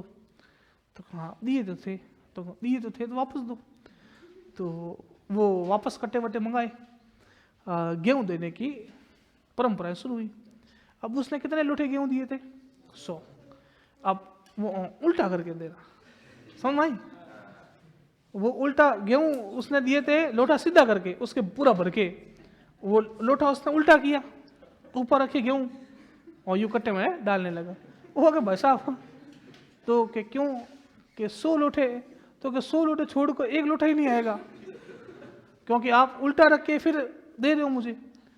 तो कि यार ये तो गलत बात है। तो गलत बात क्यों है कि आपने मुझे लोटा सीधा करके उसमें गेहूं भर के दिया, मैंने कुछ बोला? तो कि नहीं। तो कि मैं उल्टा रख के दे रहा हूं तो बोलने की कहाँ हो सकता है, चुपचाप ले लो। ओ के यार मामला गड़बड़ है। तो उस समय शासन था किसका? पोपा भाई का। वो अपन चलता है पोपा भाई के पास। तो कि ठीक है चलो। पोपा भाई ने अपने एक मंत्री को बनाया नियुक्त कि तुम ऐसे करो, इनकी समस्या सुनो और समस्या सुनकर फिर क्या करना, समाधान करना। मंत्री वही मेरे जैसे ही था। मंत्री ने समस्या सुनी, समस्या सुन के पापा भाई के पास आया। तो क्या हुआ, कुछ समस्या का समाधान? तो गलती दोनों की नहीं है, न तो गलती इसकी है न गलती उसकी है। तो कि समाधान क्या निकाले? तो कि इसने लोटा सीधा करके गेहूं दिया, इसने लोटा उल्टा करके गेहूं दिया। अपन ऐसे करते हैं कि लोटे को टेढ़ा करते हैं, उसके ऊपर गेहूं रखते हैं, जितना गेहूं आएगा वो दिया जाएगा। समझ गए बात? तो इसको अपन क्या बोलते हैं? पोपा भाई। तो उस समय जो पेपर बनाने वाला था वो भी पोपा भाई का राज्य था। उसने ये सवाल पूछा कि राजस्थान में कितनी एलईडी लाइटों का वितरण किया गया।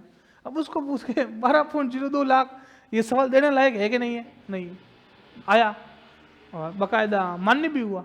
ठीक है, तो ये ऐसे काफी बार हो जाता है। इस बार अकाउंटेंट के अंदर क्या हुआ कि पेपर हुआ, पेपर में 100 सवाल थे, 100 सवालों में 23 सवाल डिलीट हो गए। कितने सवाल? हाँ 23 सवाल। और मजा ये नहीं आया, समस्या ये हो गई कि अगर 23 बराबर सब में बांट दें, या जैसे 23 सवाल डिलीट हो गए तो मार्किंग आप किस में से करो? मार्किंग करनी चाहिए आपको बाकी वाले सवालों में से। इन्होंने क्या किया, 23 सवाल गलत हुए, सबको बोनस धमाधम धमाधम बांट दिए। मेरे गलत हुए 23 सवाल, मुझे भी 23 नंबर मिल गए। इस बेचारे के 23 सवाल सही हुए, इसको भी 23 नंबर।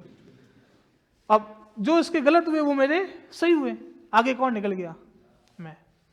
ऐसे कर लिया इस बार, तो समस्या और गंभीर हो गई। तो उस टाइम भी चला गया पोपाबाई का राज है। पोपाबाई ही होती है जहां पर नियम कायदे कानून कुछ भी लागू नहीं होते। ठीक है, चलो स्वच्छ भारत मिशन लिखो आप। शहरी समझा दिया था मैंने, अब इसको लिखना है आपको।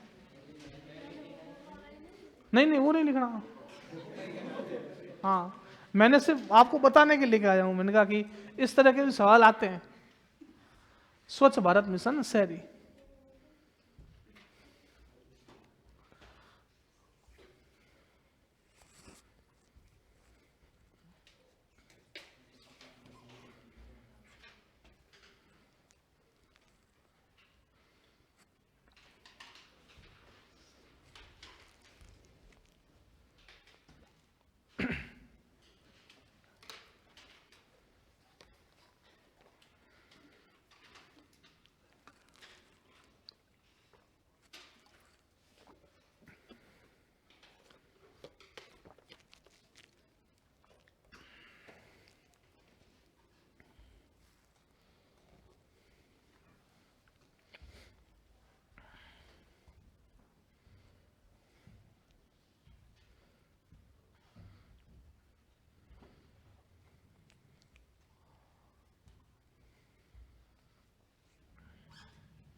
ओडीएफ वाली बात तो मैंने आपको लास्ट क्लास में बता दी थी ना, कि राजस्थान ओडीएफ घोषित हो चुका है कि नहीं हो चुका है?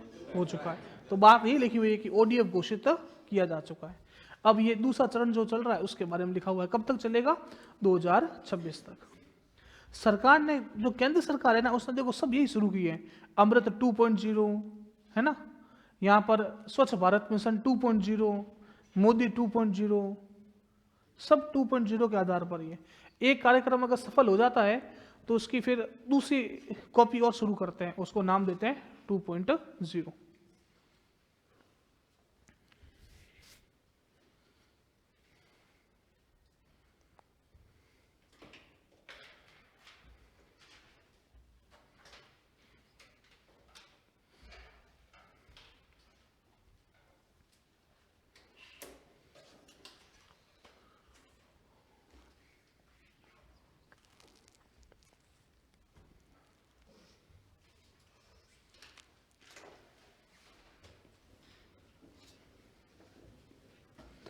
आप में से बताओ एलईडी की फुल फॉर्म क्या होती है? एलईडी की फुल फॉर्म क्या होती है? Light emitting diode. एलसीडी की बताओ आप? Light crystal diode. LCD, LCD, L का मतलब ही गलत है, liquid crystal display. Liquid crystal display और एलईडी की लाइट इमिटिंग डायोड। पहले आपको पता है कि लट्टू अपन यूज लेते थे ना, वो लट्टू से क्या, एक तो विद्युत ऊर्जा की खपत बहुत ज़्यादा होती, और जब विद्युत ऊर्जा की खपत बहुत ज़्यादा होती तो लाइट का बिल बहुत ज़्यादा आता। फिर जब मोदी जी सरकार आए तो उन्होंने बोला कि लट्टुओं को बंदी कर दो, उनकी जगह पर शुरू किए फिर एलसीडी एलईडी बल्ब। ये एलईडी बल्ब सबसे पहले मोदी जी ने दिए थे। ठीक है, योगी लाइट एलईडी लाइट परियोजना। अगली प्रधानमंत्री आवास योजना कौन सी? शहरी। लिखो, मैंने इसके अंदर 3 कैटेगरी बताई थी।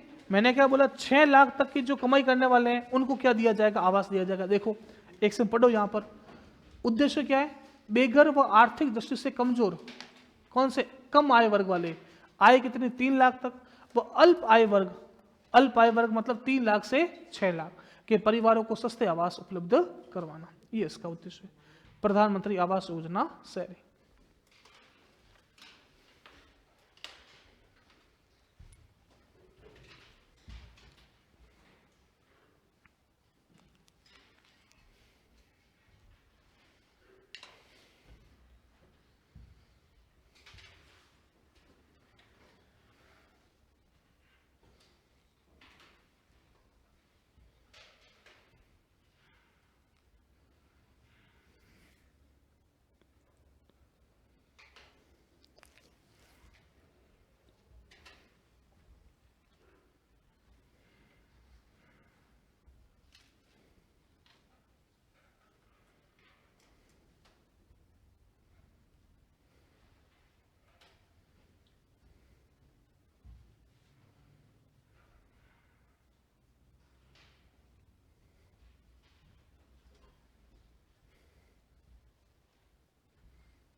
हो गया, तो ये यहाँ तक क्लियर है।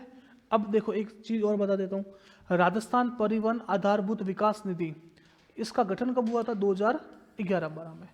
उद्देश्य क्या है? राजस्थान में परिवहन को बढ़ावा देना, बस इतनी सी बात है।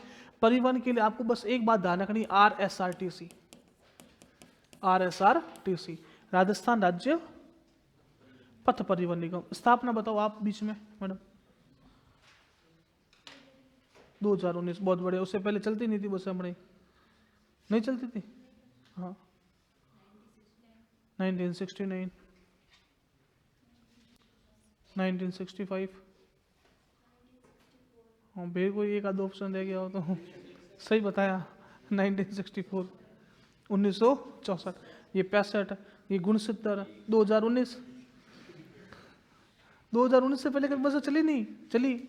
राजस्थान राज्य पथ परिवहन निगम, इसको एक ध्यान रखना, ये लाइन ऐड कर लो, राजस्थान परिवहन आधारभूत विकास निधि लिखो। 2011-12 में गठित, राज्य में सुरक्षित, प्रदूषण रहित, द्रुतगामी व सुगम शहरी यातायात प्रबंधन हेतु। 2011-12 में शुरू हुई।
लिख दिया। अब आप मुझे बताओ कि मैंने आपको रेल परिवहन करवाया था एक आपने वंदे भारत ट्रेन का नाम सुना है? वंदे भारत ट्रेन, पेपर में ना ये आजकल में एक ट्रेन देखा गया है, ये सवाल पूछा गया है कि राजस्थान की पहली वंदे भारत ट्रेन का संचालन कहाँ से कहाँ तक किया गया? साबरमती से, साबरमती राजस्थान में, राजस्थान में जोधपुर से साबरमती। और कोई? राजस्थान में पहली वंदे भारत ट्रेन का संचालन कहाँ से कहाँ तक किया गया? ध्यान रखना, आप जो बोलो ना वो दूसरी ट्रेन है। ये ऑप्शन में आते हैं ऑप्शन के अंदर। मैं आपको बताऊं, पहली ट्रेन अजमेर से दिल्ली, दूसरी जोधपुर से अहमदाबाद या साबरमती, ठीक है। तीसरी ट्रेन चली जयपुर से उदयपुर। ये तीनों ट्रेनें हैं जो वंदे भारत ट्रेनें हैं, ये राजस्थान के अंदर अभी तक कितनी चलती है? 3। ध्यान रखना, पहली बहुत ज़्यादा महत्वपूर्ण, अजमेर से दिल्ली, याद रहेगी। लिखो एक कॉपी के अंदर साइड में एक कॉलम बनाकर लिख लो। ये मेरे को भी पॉइंट याद आया तो लिख लो इसको, क्योंकि ये सवाल बहुत बार आया हुआ है। राजस्थान में वंदे भारत ट्रेनों का संचालन, राजस्थान में वंदे भारत ट्रेनों का संचालन, राजस्थान में वंदे भारत ट्रेनों का संचालन।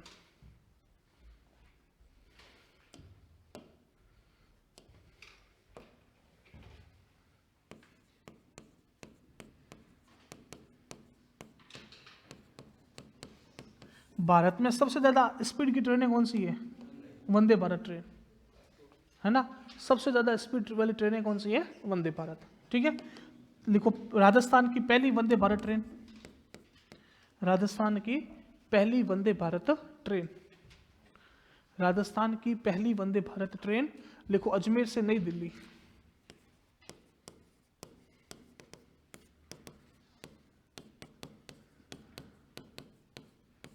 अजमेर से नई दिल्ली। दूसरी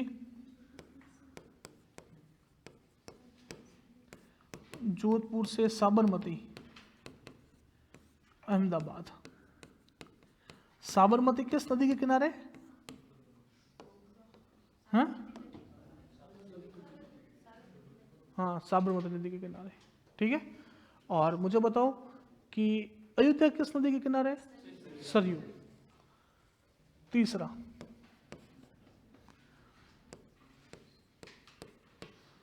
जयपुर से उदयपुर, जयपुर से उदयपुर।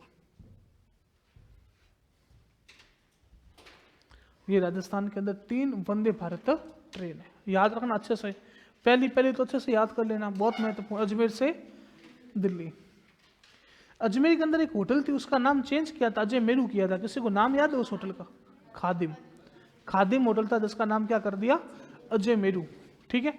चलो आप बताओ कि राइजिंग राजस्थान इन्वेस्टमेंट समिट की थीम क्या है?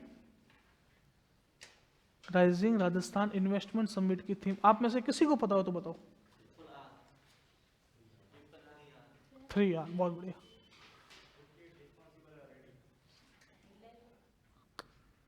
रिपीट, रेस्पॉन्सिबल, रेडी, एकदम सही है। 3R बताया उसने, देखो फुल फॉर्म बताई, ये फर्क है दोनों में, ठीक है। रिपीट, रेस्पॉन्सिबल, रिलायबल, ठीक है। ये किसकी थीम है? राइजिंग राजस्थान इन्वेस्टमेंट समिट की, ठीक है। प्रवासी भारतीय दिवस कब आता है? 10 दिसंबर। कब आता है? अरे प्रवासी भारतीय दिवस बोला मैंने, 9 जनवरी। प्रवासी राजस्थानी दिवस कब आता है? 10 दिसंबर। ऐसे मत करो, सवाल को ध्यान से सुनो फिर आंसर दो। चलो अगली बात देखो, अब कुछ बातें और है। पहली बात क्या लिखी मैंने? प्रशासन शहरों के संग। सुनिए ये क्या होता है। अब देखो मैंने आपको क्या बोला कि अगर आपको किसी योजना का फायदा लेना है तो आपके पास कौन सा कार्ड होना चाहिए? जन आधार कार्ड होना चाहिए। जन आधार कार्ड, जन आधार कार्ड की शुरुआत कब हुई? कौन बताएगा? हाथ खड़ा करो। जन आधार कार्ड की शुरुआत कब हुई? तारीख के साथ बताओ। 18 दिसंबर 2019, ठीक है। कब हुई? 18 दिसंबर। बताओ पारिवारिक कार्ड जो होता है जन आधार में, उसमें कितने नंबर होते हैं? 10 के 11। व्यक्तिगत में 11 और पारिवारिक में 10, ठीक है। मैडम आप बताओ कोई उपयोग याद है आपको कि ये जन आधार कार्ड क्यों बनाया गया?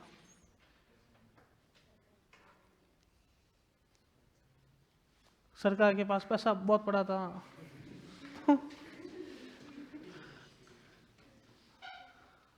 आपको याद है? हाँ, महिलाओं का सशक्तिकरण करने के लिए। और 1 नंबर, 1 कार्ड, 1 पहचान के तहत तीसरा, सभी नकदीय व गैर नकदीय योजनाओं का लाभ एक साथ मिल जाए। चौथा, जो दोहरा है, फर्जी है, इन सब जो लाभार्थी, इन सब से छुटकारा मिल जाए। तो इन सब के लिए अपन ने जन आधार कार्ड को शुरू किया था। ठीक है, अब देखो मैं आपको बताऊं कि राजस्थान में ना सबसे ज़्यादा ढाणियाँ है। ढाणियों का मतलब समझते हो, राजस्व गांव। अब राजस्थान में सबसे ज़्यादा ढाणियाँ है। अब जन आधार कार्ड यूं तो है नहीं कि प्रत्येक गांव के अंदर बनता है, ये तो जिला मुख्यालय पे बनता है। और गांव से कोई जन आधार कार्ड बनाने के निकला सुबह, वो निकला 2 घंटे का सफर तय किया, बाड़मेर जिला मुख्यालय पहुंचा, यहाँ पे ऑफिस में आया, माथाफोड़ी की, लेकिन या तो ऑफिस बंद, या अधिकारी नहीं, या कार्मिक नहीं, तो वापस 2 घंटे जाने में मजदूरी खराब की अपनी, पूरा दिन खराब किया, जेब से पैसा खर्च किया। वापस अगले दिन आया, वापस अगले दिन अधिकारी ने बोला, साहब ने बोला कि आज तो काम होगा नहीं, तुम यूं करना, परसों वापस आना। वो परसों वापस आएगा आएगा नहीं क्या, तो काम करवाना तो आएगा, आना पड़ेगा, आना तो पड़ेगा ना, काम करवाना है तो ऐसे ही गोते खाते रहा। तो सरकार ने इसके लिए एक अभियान शुरू किया। कौन सा अभियान शुरू किया? प्रशासन शहरों के संग और गांवों के संग। एक गांवों के संग था और एक शहरों के संग है। इसमें क्या हो रहा है कि पूरा का पूरा जो प्रशासन है ना, वो पूरा का पूरा प्रशासन अपना बोरिया बिस्तर लेके कहाँ चला गया? गांवों में। हाँ, कैंप लगाए। और शहरों के अंदर वार्डों में चला गया। जन आधार वाला हो, आधार कार्ड वाला हो, मृत्यु प्रमाण पत्र हो, जन्म प्रमाण पत्र हो, विवाह प्रमाण पत्र हो, कुछ भी करना हो, पूरा का पूरा प्रशासन अपने कंप्यूटर, लैपटॉप, प्रिंटर वगैरह सब ले लुआ के कैंप बना के आके बैठ गया। लो अब छाती पे आकर बैठ गए, तुमको जो काम करवाना है वो करो। बात समझ नहीं? इसको नाम क्या दिया? प्रशासन गांवों के संग और शहरों के संग। अब जैसे वहां पर सब अधिकारी बैठे हैं, बोले कि कोई विकलांग है, विकलांग प्रमाण पत्र बनाना, सामाजिक न्याय अधिकारिता विभाग बैठा है। कोई बोले कि मेरे को जन आधार कार्ड बनाना, बिल्कुल आयोजना विभाग का अधिकारी बैठा है। कोई बोले कि मेरे को राशन कार्ड में गेहूं नहीं मिल रहा है, बिल्कुल खाद्य और सुरक्षा अधिकारी बैठा है। कोई बोले कि मुझे स्कूटी नहीं मिली, विकलांग हूँ, तो बिल्कुल वो अधिकारी बैठा है। कोई बोले मैं महिला हूँ, मुझे विधवा पेंशन नहीं मिल रही, वो भी अधिकारी बैठा है। सब सुविधाएं आपको एक साथ। तो इसका नाम क्या रखा? प्रशासन शहरों के संग और गांवों के संग। बात समझ? तो एक साथ सभी समस्याओं का निपटारा करने के लिए इस अभियान की शुरुआत की। दूसरा क्या लिखा है? इंदिरा गांधी शहरी क्रेडिट कार्ड योजना। समझाई थी ना मैंने? कितने तक का लोन था? 50,000 लिखा हुआ है, 50,000 तक का। ठीक है, और ब्याज मुक्त ऋण है, ब्याज भी नहीं लगेगा, गारंटी भी नहीं देनी। ठीक है। तीसरा ये इंदिरा गांधी शहरी रोजगार गारंटी योजना, मैंने बताया था ना 100 दिन का रोजगार। अब देखो उसमें ध्यान से सुनना, पहले जब योजना शुरुआत की थी तब 100 दिन का था, बाद में अगले बजट के अंदर इसको 25 दिन और बढ़ा दिया, तो कुल कितने दिन मिलता है? 125 दिन। ठीक है। नरेगा में कितने दिन मिलता है? 100 दिन नहीं, 125 दिन। 100 दिन का तो खर्चा कौन देगा? केंद्र सरकार। और इन 25 दिनों का खर्चा कौन देगा? हाँ, राज्य सरकार। चलो आप बताओ, हाँ आप बताओ कि नरेगा योजना में केंद्र और राज्य के मध्य व्यय का अनुपात कितना है? 60-40। बहुत बढ़िया। 9:1, एकदम पहली बार सही बताया। कितना है? 9:1 या 90:10। पहली बार में सही बताया है। 60:40 कहां से आ गया? मैंने आपको पूरी गणित करके बताई थी, याद है कि जो सामग्री है उस सामग्री का 70% केंद्र सरकार देगी और मजदूरी का 100% कौन देगी? मजदूरी का तो 100% केंद्र सरकार देगी, और जो सामग्री है उसका कुछ परसेंट केंद्र सरकार देगी और कुछ राज्य सरकार देगी। आप अगर उसको कुल कैलकुलेट करोगे तो कुल कितना आएगा? क्या हो मैंने मशहूरी है 90:10। ठीक है, 90 कौन देगा? केंद्र, और 10 देगी राज्य। ये राजस्थान सरकार की योजना है, तो उसमें केंद्र का कोई भी हिस्सा नहीं है। बात समझ में आ गई? तो कुल कितने दिन का रोजगार है? 125। उम्र ध्यान रखना, 18 से 60। वैसे भी अपन 18 से नीचे किसी को काम करवाते नहीं है, और 60 से ऊपर वाला काम करने लायक होता नहीं है, नहीं होता ना, इस वजह से। और अगर 14 से नीचे वाला काम करवाया तो बाल श्रम हो जाएगा। कौन सा अनुच्छेद है बाल श्रम के विरुद्ध? अनुच्छेद 14 से 18 समानता भाई, बाल श्रम। बहुत बढ़िया, दूसरी बात सही आंसर, अनुच्छेद 24 सही दिया एकदम, आज पढ़ के आए हो आप। अनुच्छेद 24 बाल श्रम के विरुद्ध है ना। 14 से कम अगर आयु वाला कोई बालक है, अगर आपने उसको कोई ऐसे जगह काम करवाया है तो आपके खिलाफ कानूनी कार्रवाई की जाएगी। ठीक है, अनुच्छेद एकदम 24 एकदम सही बताया, बाकी कोई नहीं पढ़ रहे मैडम, आज पढ़ के आ रही है। तीनों योजनाएं क्लियर। प्रशासन शहरों के संग, इंदिरा गांधी शहरी क्रेडिट कार्ड योजना और इंदिरा गांधी शहरी रोजगार गारंटी योजना, तीनों क्लियर है। चलो लिखो फटाफट।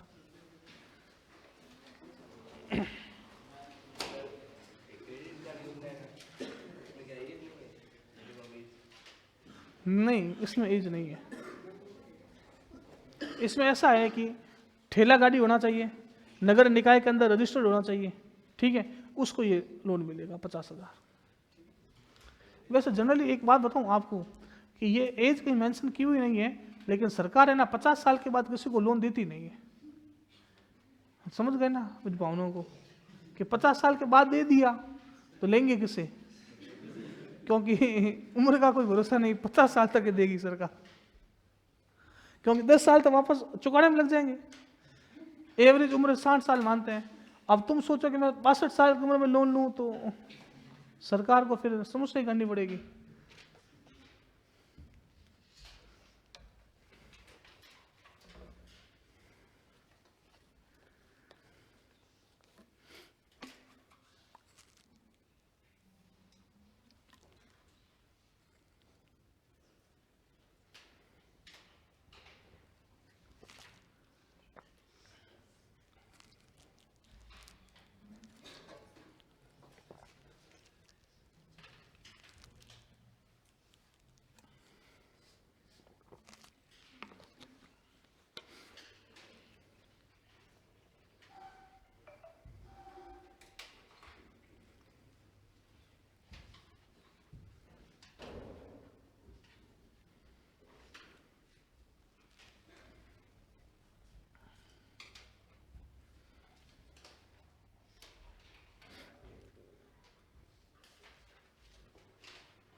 चलें आगे।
जिस तरह से प्रशासन शहरों के संग है, एक उसी तरह से प्रशासन गांवों के संग और था, ठीक है, उसकी भी शुरुआत 2021 में ही हुई थी, 2 अक्टूबर 2021। आगे चलो। जल्दी से लिखिए, फिर आगे बात करते हैं। आज आपका ये चैप्टर लगभग पूरा हो जाएगा, कल आधे घंटे का कुछ बाकी रहेगा तो रहेगा, वरना आज लगभग मैं पूरा करवा दूंगा।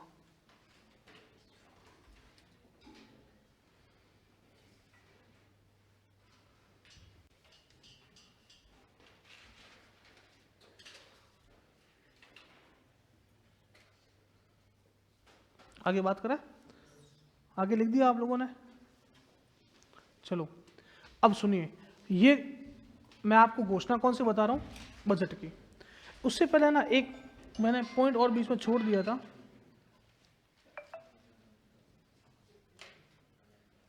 एक सेकंड।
सुनिए,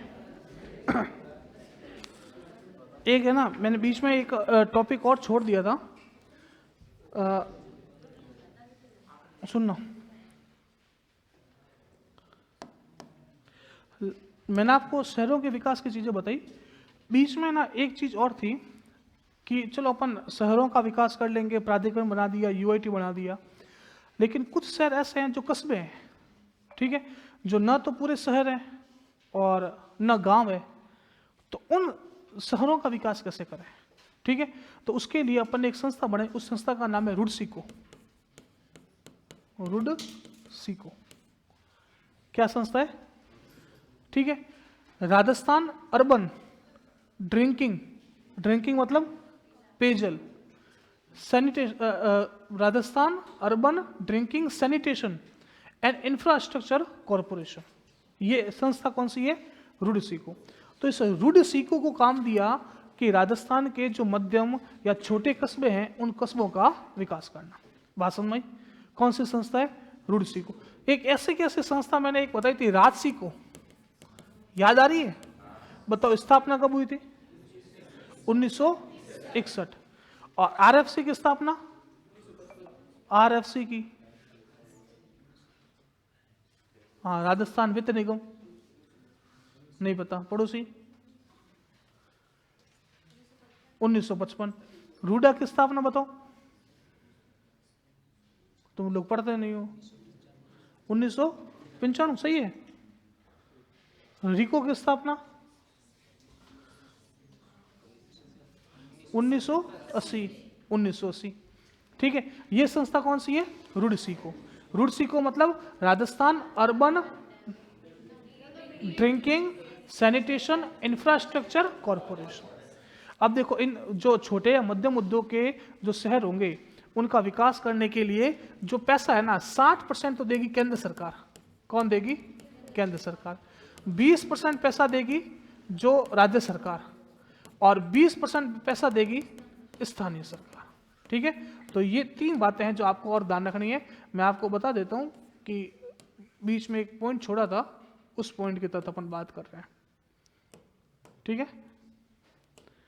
देखो क्या लिखा हुआ है, छोटे व मध्यम कस्बों में शहरी आधारभूत ढांचे की विकास योजना, ठीक है। आपको ये ध्यान रखना, इसकी नोडल एजेंसी रुडसिको।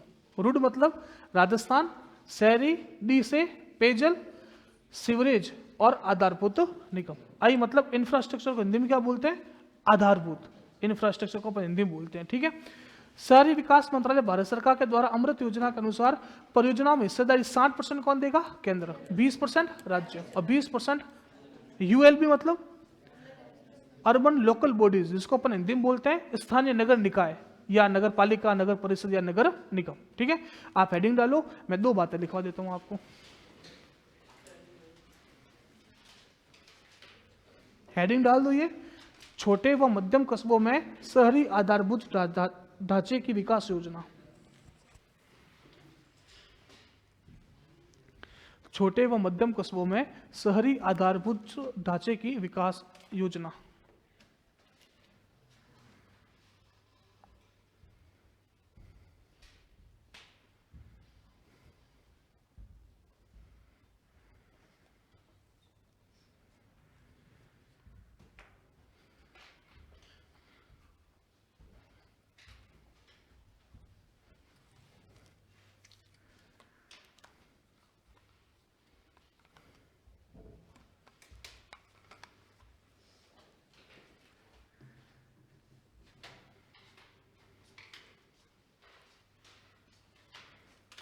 लिखो, इसकी नोडल एजेंसी इसकी नोडल एजेंसी रुडसीको है।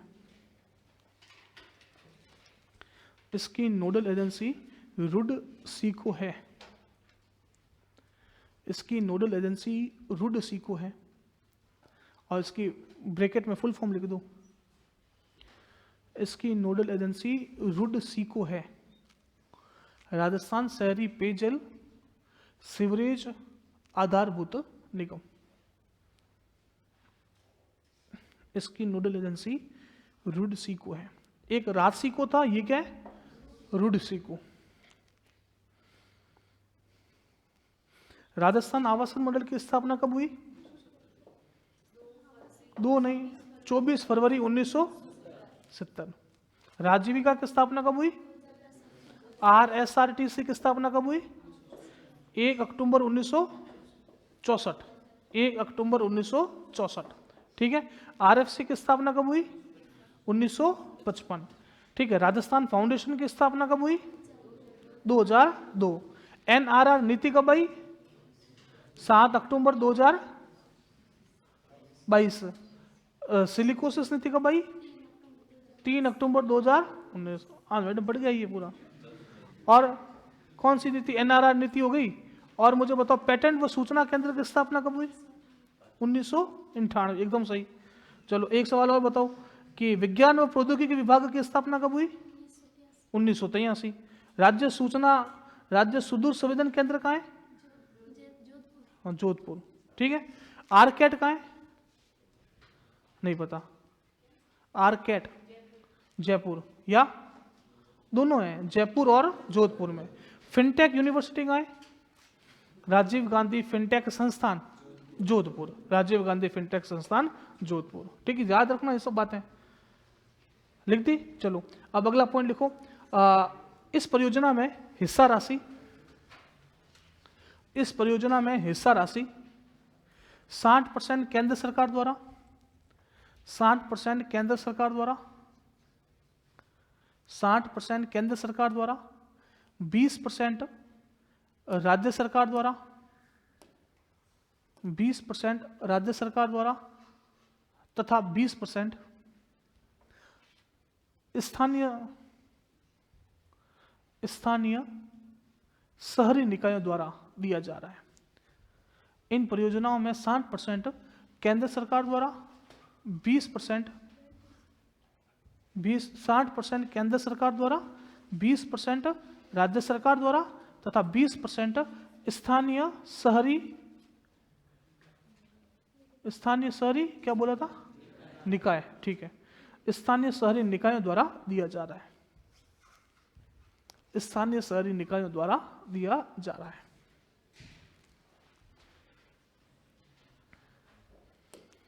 अब जो बातें हैं वह बजट की बातें, 4-5 बातें जैसे मैंने बजट में पर्यटन में बताई थी कि घोषणा की थी। किसी को याद है? आप बताओ। खाटू श्याम जी के लिए कितने करोड़ रुपए की घोषणा की थी? 100 करोड़। महाराणा प्रताप पर्यटन circuit 100 crore. Jaipur world city development heritage के लिए 100 करोड़। आप बताइए। नहीं पता, पहले मना कर दिया मैडम ने। ठीक है। आप बताओ और क्या क्या मैंने बताया था उस पर्यटन के अंदर? मैंने आपको बोला था कि एक जो हेरिटेज कंजर्वेशन के लिए एक क्या लाया जाएगा, एक अथॉरिटी बनाई जाएगी। एक मैंने आपको बोला था ग्रीनफील्ड एयरपोर्ट बनाया जाएगा, कहाँ पर? कोटा में। फिर मैंने बोला था फ्लाइंग ट्रेनिंग सेंटर बनाए जाएंगे, कितने? 3। एक तो था अमीरगढ़ भीलवाड़ा, एक था किशनगढ़ अजमेर और एक था झालावाड़। ये सब पर्यटन के लिए अपन ने मोटी मोटी बातें की थी। कौन से चैप्टर में? लास्ट वाले चैप्टर में की थी ना। अब शहरों के विकास के लिए देखो सरकार ने कौन कौन सी घोषणा इस बजट में की है, सुनना।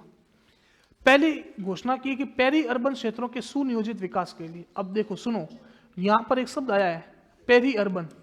पेरी अर्बन का मतलब क्या होता है? देखो बाड़मेर अगर आप देखोगे ना, ये रेलवे फाटक है, उस रेलवे फाटक से लेकर सब्जी मंडी तक, ये पुराना ढाणी बाजार तक, ये पूरा का पूरा आपके बाड़मेर है बाड़मेर। इस बाड़मेर के बाहर जो फाटक से बाहर अगर आप जाओगे, नेहरू नगर है, महावीर नगर है, बलदेव नगर है, सुंदरी चौराया है, ये सब क्या कहलाता है? Peri urban. पेरी का मतलब होता है पेरीफेरिकल। पेरीफेरिकल मतलब परिधि पर, जो बाहर की तरफ है, उन बाहर वाले क्षेत्रों का विकास सही ढंग से करना। क्योंकि बाड़मेर तो बस गया, अब बाहर वाला क्षेत्र बसने वाला है, तो वहां पर कॉलोनियां बहुत सही ढंग से काटना। अगर आप मावी नगर कभी गए हो ना, तो आप लोग देखोगे मावी नगर की जो कॉलोनियां हैं वो बहुत व्यवस्थित ढंग से कटी हुई है, बहुत व्यवस्थित ढंग से कटी हुई है। जिसके अंदर आपके अगर एक कॉलोनी के अंदर प्लॉट काटे हैं तो बीच में आपके पार्कों की व्यवस्था की है, ठीक है, बीच में मेडिकल हॉस्पिटल की व्यवस्था की है। मैं मावी नगर में रहता हूँ, पूरा मतलब सिस्टमेटिक ढंग है। आदर्श स्टेडियम है, बच्चों के खेलने की फैसिलिटी है, रोडें बहुत चौड़ी की गई है, 80-80 फुट की चौड़े रोडें हैं। आप अगर बाड़मेर में कहीं कार लेकर घुस जाओ तो निकलना बहुत भारी पड़ जाए। आप मावी नगर के अंदर कार लेकर जाओ, आराम से चला सकते हो, पार कर सकते हो। तो उसको अपन बोलते हैं सुनियोजित विकास। समझ में आ रही बात? तो पेरी अर्बन क्षेत्रों के सुनियोजित विकास के लिए एक बिल लाया जाएगा, बिल अधिनियम, जो संसद, जो विधानसभा से क्या होगा? पारित होगा। और पारित होने के बाद ये बिल क्या बनेगा? कानून बनता है ना, बताया मैंने। चलो, दूसरा एक योजना है डॉक्टर श्यामा प्रसाद मुखर्जी जिला उत्थान योजना। इसकी भी घोषणा कहाँ हुई है? बजट में। कितना बजट है? 500 करोड़। 100 मैंने बहुत बार बता दिया। पर्यटन विकास कोष कितने का है? 1500 करोड़। पहले 1000, उससे पहले 500, ये याद करना। और ये डॉक्टर श्यामा प्रसाद मुखर्जी जिला उत्थान योजना कितने की है? 500 करोड़ की, ठीक है। इसमें क्या होगा? प्रत्येक जिले की आवश्यकता के अनुसार विकास किया जाएगा। जैसे बाड़मेर में शिक्षा की बहुत कमी है, बाड़मेर में किसकी कमी है? शिक्षा की। तो भाई शिक्षा के क्षेत्र पर ध्यान दिया जाएगा। बाड़मेर एक बॉर्डर इलाका है, तो बॉर्डर इलाकों में आप अपन के यहाँ पर एक टीचर है सुख सिंह जी, कंप्यूटर पढ़ाते हैं, नाम सुना कभी? नहीं सुना, ठीक है। उनका गांव है रतरेडी। आप अगर वहां पर जाओगे ना तो है बाड़मेर के अंदर ही, लेकिन धोरे यूं है, पहुंचने में 3 घंटे 3.5 घंटे लग जाए। बाड़मेर में ही है, लेकिन बॉर्डर क्षेत्र है तो विकसित हुआ नहीं। तो उन क्षेत्रों का विकास करना ये बाड़मेर की आवश्यकता है। बाड़मेर में महिला कम पढ़ी लिखी है। आप महिला साक्षरता देखोगे ना बाड़मेर में, तो महिला साक्षरता बाड़मेर में बहुत कम है। तो आवश्यकता बाड़मेर की क्या है? महिला साक्षरता को बढ़ावा। अगर आप जालोर की जाओगे तो जालोर में साक्षरता यहाँ भी कम है, चाहे महिला हो चाहे पुरुष हो। तो वहां पर दोनों की आवश्यकता है कि पुरुष को भी बढ़ाओ और महिला को भी बढ़ाओ, ठीक है। आप और बाड़मेर में आओगे तो जनसंख्या वृद्धि दर समस्या है समस्या, तो उसको कंट्रोल करना ये समस्या है बाड़मेर की, है ना। आप अगर श्रीगंगानगर जाओगे तो वहां जनसंख्या वृद्धि दर है ही नहीं, ये बड़ी समस्या है। तो प्रत्येक जिले की अलग अलग समस्या है। तो उन समस्याओं से निपटारा पाने के लिए हमने एक मिशन शुरू किया, डॉक्टर श्यामा प्रसाद मुखर्जी जिला उत्थान योजना। बजट कितने का है? 500 करोड़ का, ठीक है। पिंक टॉयलेट या बायो टॉयलेट। अब देखो ये क्या होता है, कोई सार्वजनिक स्थान है तो सार्वजनिक स्थानों पर आपने सुलभ शौचालय का नाम सुना होगा, सुना है? ये सुलभ शौचालय एक कोई व्यक्ति थे, उनका नाम था बिंदेश्वर पाठक। क्या नाम था? बिंदेश्वर पाठक। उस व्यक्ति ने सबसे पहले सुलभ शौचालय शुरू किए, अपने यूपी में शुरू किए, धीरे धीरे पूरे भारत के अंदर फेमस हो गए। अब जगह जगह पुरुषों के लिए तो टॉयलेट की व्यवस्था कर रखी है, महिलाओं के लिए टॉयलेट की व्यवस्था है नहीं। तो सरकार ने बोला जितने भी सार्वजनिक स्थान है उन सार्वजनिक स्थानों पर पिंक टॉयलेट बनाए जाएंगे। उनका कलर कैसा होगा? पिंक। नाम दे दिया पिंक, क्योंकि पिंक जो कलर होता है ना वह सामान्यतः महिलाओं का कलर होता है। इस बार जब विधानसभा के चुनाव हुए ना तो सरकार ने क्या किया, महिलाओं को बढ़ावा देने के लिए महिलाओं के लिए अलग से बूथ बना दिए, उनका नाम रखा पिंक बूथ। बताओ, बहुत बड़ी बात थी, पहली बार ऐसा हुआ जब महिलाओं के लिए अलग से बूथ बनाए। और जो आपको पता है वोटिंग करवाने जाते थे पहले, यो ईवीएम मशीनें ली हुए जाते थे ना, पहले सिर्फ पुरुष जाते थे, इस बार महिलाओं को भी शामिल किया। और पिंक बूथ पर जो मतदान कराने वाली टीमें है ना, वो भी महिला। सोचो कितनी बड़ी बात है। कांस्टेबल है ना, वो भी महिला, और वोटिंग करने वाली भी कौन? महिला। तो महिलाओं को बढ़ावा देने के लिए सरकार ने बोला कि हम लोग एक टॉयलेट कॉम्प्लेक्स बनाएंगे, उसका रंग कौन सा होगा? पिंक। समझ में आ रही बात है? सरकार महिलाओं को बहुत ज्यादा बढ़ावा दे रही है, जगह जगह महिलाओं के उत्थान के लिए कार्यक्रम हो रहे हैं। अपन के जिले के अंदर महिलाओं के लिए देखो आप, मरु उड़ान कार्यक्रम हुआ ना, अभी चल रहा है कार्यक्रम। महिलाओं को ड्राइविंग सिखाई जाएगी, क्योंकि मैडम ने बोला है कि भाई मेरे को भी ड्राइविंग नहीं आती है, तो महिलाओं को ड्राइविंग सिखाना बहुत जरूरी हो गई। ठीक है, तो इस वजह से महिलाओं को बहुत ज्यादा फोकस किया जा रहा है। चलो, एक मुख्यमंत्री स्वनिधि योजना मैंने एक बताई थी अभी, प्रधानमंत्री स्वनिधि बताई थी ना, 10,000 रुपए का लोन दिया जाएगा। उसी की तर्ज पर एक योजना शुरू की, मुख्यमंत्री स्वनिधि। ये घोषणाएं की है, अभी तक जमीनी स्तर पर लागू नहीं है। जब जमीनी स्तर पर लागू होगी ना, तो इसके नियम बनेंगे, कायदे बनेंगे, शुरुआत होगी, कौन सा विभाग इसको देखेगा, ये सारी की सारी बातें आएगी, वो महत्वपूर्ण है। अभी तो सिर्फ घोषणा की है, मैं घोषणा करता हूं आपकी फीस माफ कर दी जाएगी, समझ में आई? ये उस तरह की है ना, करूंगा तब देखूंगा। ये बजट की है उसी तरह की। अगला कौन सा है? प्रधानमंत्री शहरी। मैंने आपको बोला था जिसकी जो सैलरी है ना 3 लाख से कम है, उनको 25,000 रुपए का अतिरिक्त फायदा दिया जाएगा, बोला था ना, बजट के अंदर घोषणा की थी मैंने। तो ये बातें आपके सारी के सारी किसकी है? बजट की। बात समझ में आ गई? इन सब बातों को आपके बजट के अंदर मैंने, चूंकि इस टॉपिक से संबंधित था, तो मैंने बजट टॉपिक अलग कर दिया और उसके साथ शामिल कर दिया, ताकि आप लोगों को पढ़ने में आसानी रहेगी। अब देखो, ये चूंकि बजट के अंदर है, पेपर में सवाल पूछेगा आपके प्री के अंदर, डॉक्टर श्यामा प्रसाद मुखर्जी जिला उत्थान योजना के तहत कितने करोड़ रुपए के बजट का प्रावधान किया गया है? आंसर क्या आएगा? अलका कौन है? बुला रहे, ठीक है, आंसर क्या आ जाएगा? 500 करोड़। बात समझ में आ गई? पेरी का मतलब क्या है?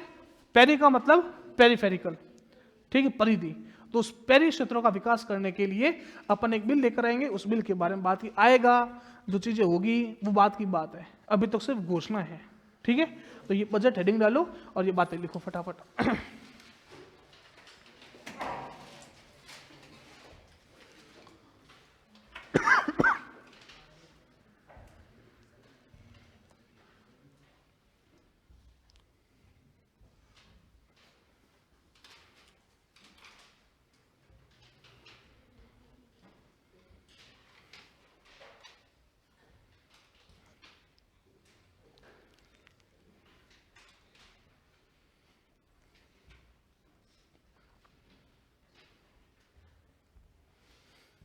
इतना करने के बाद ही आपका जो टॉपिक है वह पूरा होता है।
हो गया।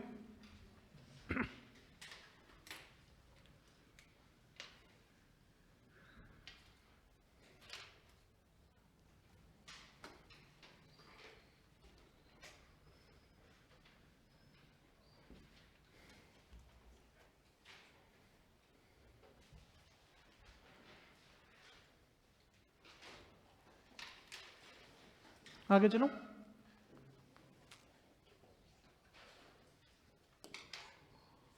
ये इतना लिख दीजिए, उसके बाद आपका ये चैप्टर पूरा है।